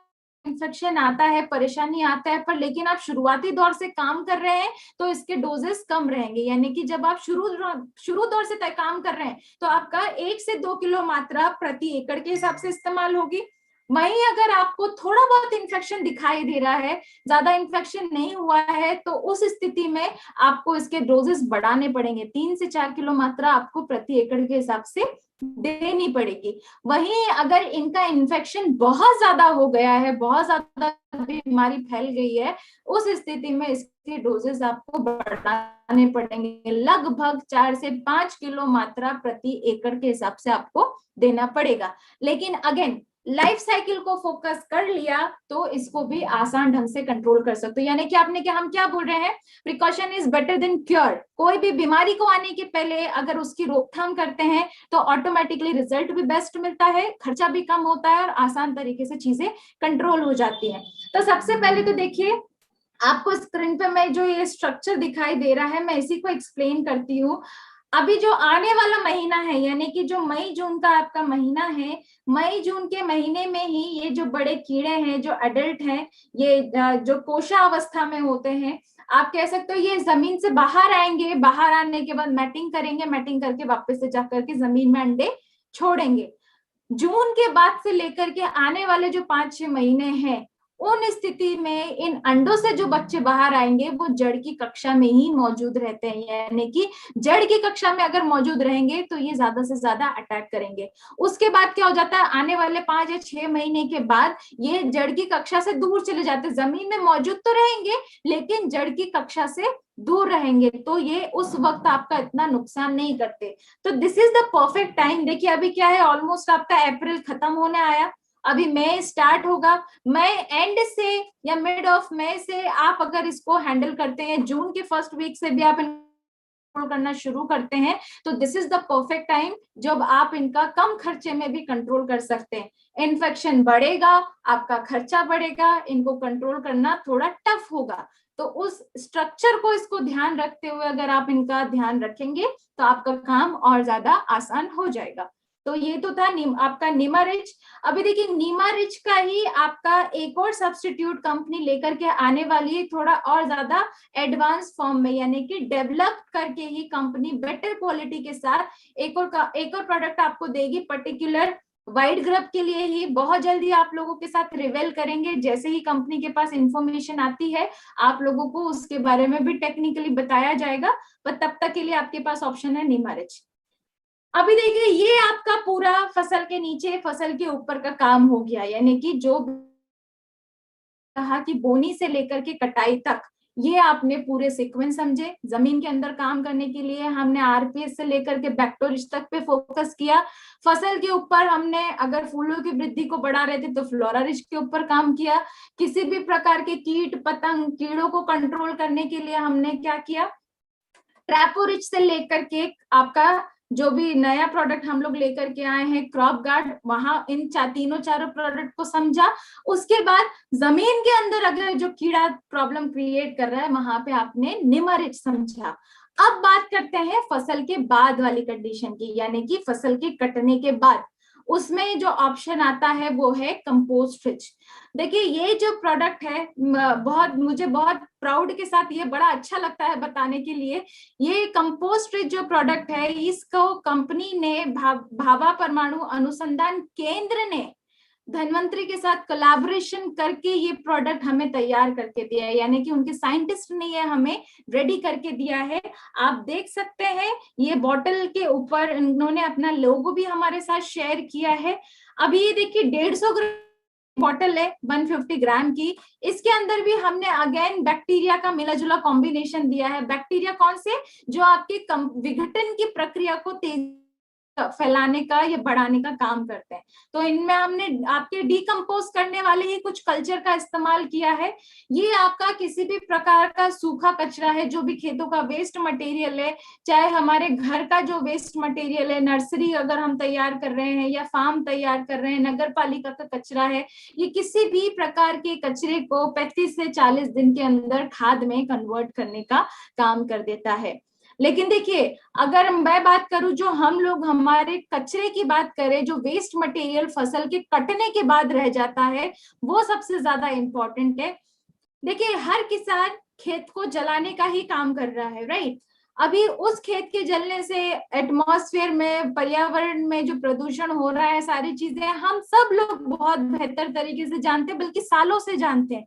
और जानते हुए भी हम उस चीज को फॉलो कर रहे हैं क्योंकि कोई ऑप्शन नहीं है, सब्स्टिट्यूट नहीं है। दूसरा, आप ये भी कह सकते हो हम आंखों देखी मक्खी ही निगलते हैं कि कुछ करने को ही नहीं है तो फिर अभी क्या है, यही करेंगे। पर सबसे बड़ी चीज यही किसान जो अपने खेतों को जला रहे हैं, उन्हें ये नहीं पता कि उस खेत के साथ साथ उनकी आधा से ज्यादा काम की चीज भी बर्बाद हो जाती है, यानी कि जो प्राकृतिक नाइट्रोजन फास्फोरस और पोटाश आपकी जमीन में है वो भी इस कचरे के जलने के साथ बर्बाद हो जाती है। तो हम आधे से ज्यादा हमारे ही काम की चीज को बर्बाद कर रहे हैं। तो अभी रादर देन उसको ना जलाते हुए अगर आप उसको खाद में कन्वर्ट करने का काम करेंगे तो वो आपकी आने वाली फसल में ही आपको फायदे देने का काम करेगी। तो उस प्रकार से कंपोस्ट रिच काम करता है। अभी क्या करना है आपको, 200 लीटर पानी के अंदर ये 150 ग्राम बॉटल को मिक्स करना है। मिक्स करके आपको उसको खेतों में ब्रॉडकास्ट करना है। जब नीचे से पानी चलेगा तो ये जो सड़ने गलने की प्रक्रिया है वो स्पीड में होगी और आपका काम आसान हो जाएगा। लेकिन देखिए नमी के ऊपर ज्यादा से ज्यादा आप लोगों को फोकस करना है, क्योंकि विघटन की प्रक्रिया के लिए नमी और हवा ये दो चीजें सबसे ज्यादा जरूरी होती है। तो पहला तो हो गया आपके इस खेत के कचरे के लिए। दूसरी बात करते हैं, अगर आप गोबर खाद को ही सही ढंग से सड़ा गला करके खेतों में इस्तेमाल करेंगे तो वो आपके लिए और ज्यादा फायदेमंद साबित होगी। तो उस गोबर खाद को भी कम समय में सड़ाने के लिए आप इसका इस्तेमाल कर सकते हैं। प्रोसेस आपका सेम रहेगा, 200 लीटर पानी के साथ ही इसको मिक्स करके स्प्रे करना है। कोशिश करना है कि उसके अंदर 30 से 40% नमी बनी रहे, मॉइस्चर अवेलेबल रहे। और अगर वो कचरे का ढेर, गोबर खाद का ढेर अगर किसी शेड के नीचे किसी छांव में रखा हुआ है तो अच्छी बात है, नहीं तो कोशिश कीजिए किसी त्रिपाल से किसी पन्नी से हम उसे कवर अप कर सकें, ढक सकें, ताकि रिजल्ट्स आपको और बेस्ट मिले। तो ये उसके ऊपर भी काम करेगा। अभी एक चीज जरूर ध्यान रखिएगा, जब भी कंपोस्ट रिच का कर रहे हैं इसको अदर केमिकल फर्टिलाइजर या किसी भी केमिकल कंटेंट के साथ हमें मिक्स नहीं करना है। तो ये तो था आपकी फसल कट जाने के बाद का काम, जो श्रेणी मैंने आप लोगों से डिस्कस की थी। अभी आज का जो हमारा लास्ट प्रोडक्ट है, यानी कि एग्रीकल्चर रेंज जहां पे वाइंड अप होती है, आपका एग्रीकल्चर की जो बास्केट है जो कंप्लीट करता है, वो प्रोडक्ट है ग्रेन रिच। अभी ये प्रोडक्ट को आप इस ढंग से भी समझ सकते हो, देखिए हमारे घर में जितने भी अनाज हैं या बीज हैं, हम लोग आमतौर पे क्या करते हैं, उसको घर में प्रिजर्व करके रखते हैं। और जो हमारे बीच में सबसे ज्यादा चलन में है, हम सभी लोग जिसके बारे में जानते हैं, वो है सल्फास की गोली। यानी अगेन हम जहर का ही इस्तेमाल कर रहे हैं इस जो भी हमारा ग्रेन है उसको प्रिजर्व करके रखने के लिए, संभाल के रखने के लिए। तो अभी कंपनी ने क्या किया है, ग्रेन रिच जो प्रोडक्ट है आपका 100% नेचुरल और ऑर्गेनिक कैटेगरी के अंदर ही लेकर के आए हैं, जो आपके बीज को, अनाज को, छोटे छोटे जो कीड़े हैं, जो घुन लग जाता है, अगर लार्वा उसमें पैदा होने शुरू हो जाते हैं, उनसे प्रोटेक्शन देने का काम करता है। पर ये इतना नेचुरल है कि तौर पे अगर आपने आपके जो भी अनाज को प्रिजर्व करके रखा और बाई चांस आप उसको वॉश करना भूल गए, आपने एज इट इज उसको इस्तेमाल किया। सबसे बड़ा बेस्ट एग्जांपल गेहूं है। गेहूं में हमने इसको मिक्स किया और हमने ऐसे गेहूं पिसवा लिया, अब वो गेहूं हम खाने में इस्तेमाल करेंगे, तो गलती से ये अगर आपके शरीर में भी चला जाए तो इसका 0.1% भी साइड इफेक्ट नहीं है, क्योंकि ये 100% नेचुरल है। तो इस प्रकार से नेचुरल और ऑर्गेनिक प्रोडक्ट कंपनी ने आप लोगों को बना करके दिया है। इसे हमें किस ढंग से इस्तेमाल करना है, देखिए 50 ग्राम का ये सैशे आता है, पाउच आता है, ये पाउडर फॉर्म में ही होता है। तो ये 50 ग्राम मात्रा 50 किलो तक के बीज को सुरक्षा देने का काम करेगी। आपको हल्के हल्के हाथों से स्प्रिंकल कर देना है, जैसे हम लोग बीज उपचार कर रहे हैं वही इसकी प्रक्रिया लगभग रहेगी। तो इस प्रकार से आप इसको इस्तेमाल करके यूज कर सकते हैं। यहाँ पे आप लोगों के एग्रीकल्चर सेगमेंट के जो भी जितने भी पोस्ट यहाँ पे एंड होते हैं, देखिए ये तो अभी आपका एग्रीकल्चर का जो सबसे आपका, मैंने जितने भी अभी आपको रेंज बोले, ये अभी हमारे इतने समय से जो हम काम कर रहे हैं वो श्रृंखला थी। अभी बहुत सारे लोगों को पता भी है या नहीं भी जानते, तो एक सबसे अच्छी चीज है धनवंतरी का। अगर आप पैराग्राफ देखेंगे, जो इतने सालों से हम लोग काम कर रहे हैं वो अपवर्ड पे ही है, यानी कि 2 या 3 प्रोडक्ट से हमने शुरू किया था, अभी आपके बास्केट में एन नंबर ऑफ चीज है। और आपकी सहूलियत के लिए, काम बेहतर बनाने के लिए कंपनी दिन रात काम कर रही है और कुछ ना कुछ बेस्ट ऑप्शन ला करके आपको दे ही रही है। सबसे इंपॉर्टेंट चीज, समय समय पे आप लोगों को फ्री में नॉलेज दे रहे हैं। देखिए हमारा क्या फर्ज है, क्या कर्तव्य है, चाहे छोटा हो या बड़ा, हर उम्र के व्यक्ति को आसान तरीके से, आसान लैंग्वेज में जितना ज्यादा हम समझा सके उतना ज्यादा समझाएं, भले वो कितनी भी टाइम रिपीट हो, ताकि आप लोगों का काम इजी हो। और सबसे जरूरी चीज, धनवंतरी जो है रुकने का नाम नहीं ले रही है। इसका सबसे बड़ा एग्जाम्पल है, अभी देखिए एग्रीकल्चर सेगमेंट ऐसा है जिसमें कभी रिसेशन नहीं आने वाला। सबसे पहली बात, ये कभी रुकने नहीं वाला है, हम सब जानते हैं। हम चाहे कोशिश भी करें तब भी हम इसको नहीं रोक सकते। अभी इतने लंबे समय से जो जो किसान धनवंतरी के साथ जुड़ के काम कर रहे थे, देखिए ऑर्गेनिक करना हर कोई चाहता है, लेकिन कॉन्फिडेंस कब गड़बड़ हो जाता है, जब वही ऑर्गेनिक की हमें सही कीमत नहीं मिलती या आगे हमें खरीदने वाले नहीं मिलते। तो अभी धनवंतरी का जो पैराग्राफ आप देखोगे, यहाँ पे कंपनी ने एक नया स्टार्टअप किया है, नई चीज, नया प्लेटफॉर्म लेकर के आए, यानी कि जो किसान कंपनी की गाइडलाइन के अकॉर्डिंग, उनके इंस्ट्रक्शंस के अकॉर्डिंग प्रॉपर तरीके से ऑर्गेनिक फार्मिंग कर रहे हैं, उन्हीं से कंपनी 2 दाम एक्स्ट्रा देकर के ऑर्गेनिक उनका प्रोडक्ट खरीदना शुरू कर चुकी है। ये देखिए सबसे बड़ा स्टार्टअप है जो अभी मार्केट में कोई भी कंपनी नहीं कर रहा है। दूसरी चीज, वही प्रोडक्ट को कंपनी अपने मार्ट में सेल आउट कर रहे हैं, जिसका स्टार्टअप अभी हमने इनिशियली महाराष्ट्र में किया है।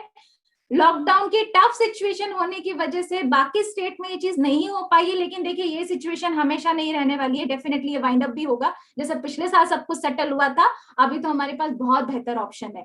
तो आने वाले टाइम में ऑल ओवर इंडिया में लगभग 1000 शॉपी ओपन करने का कंपनी का प्लान है। तो दोस्तों सबसे पहली चीज तो मैं आपको बता दूं, जितने भी लोग एग्रीकल्चर सेगमेंट को अगर अपने फ्यूचर प्रोस्पेक्टिव के हिसाब से लेकर के जुड़े, यानी कि आप अपना फ्यूचर के हिसाब से सोच करके धनवंतरी के साथ जुड़े हैं, तो सब लोग बिल्कुल निश्चिंत रहिए, बिल्कुल बेफिक्र रहिए। आप एकदम सिक्योर जगह पे हैं, एकदम सेफ जगह पे, आपका फ्यूचर हमारे साथ सिक्योर है, सबसे इंपॉर्टेंट।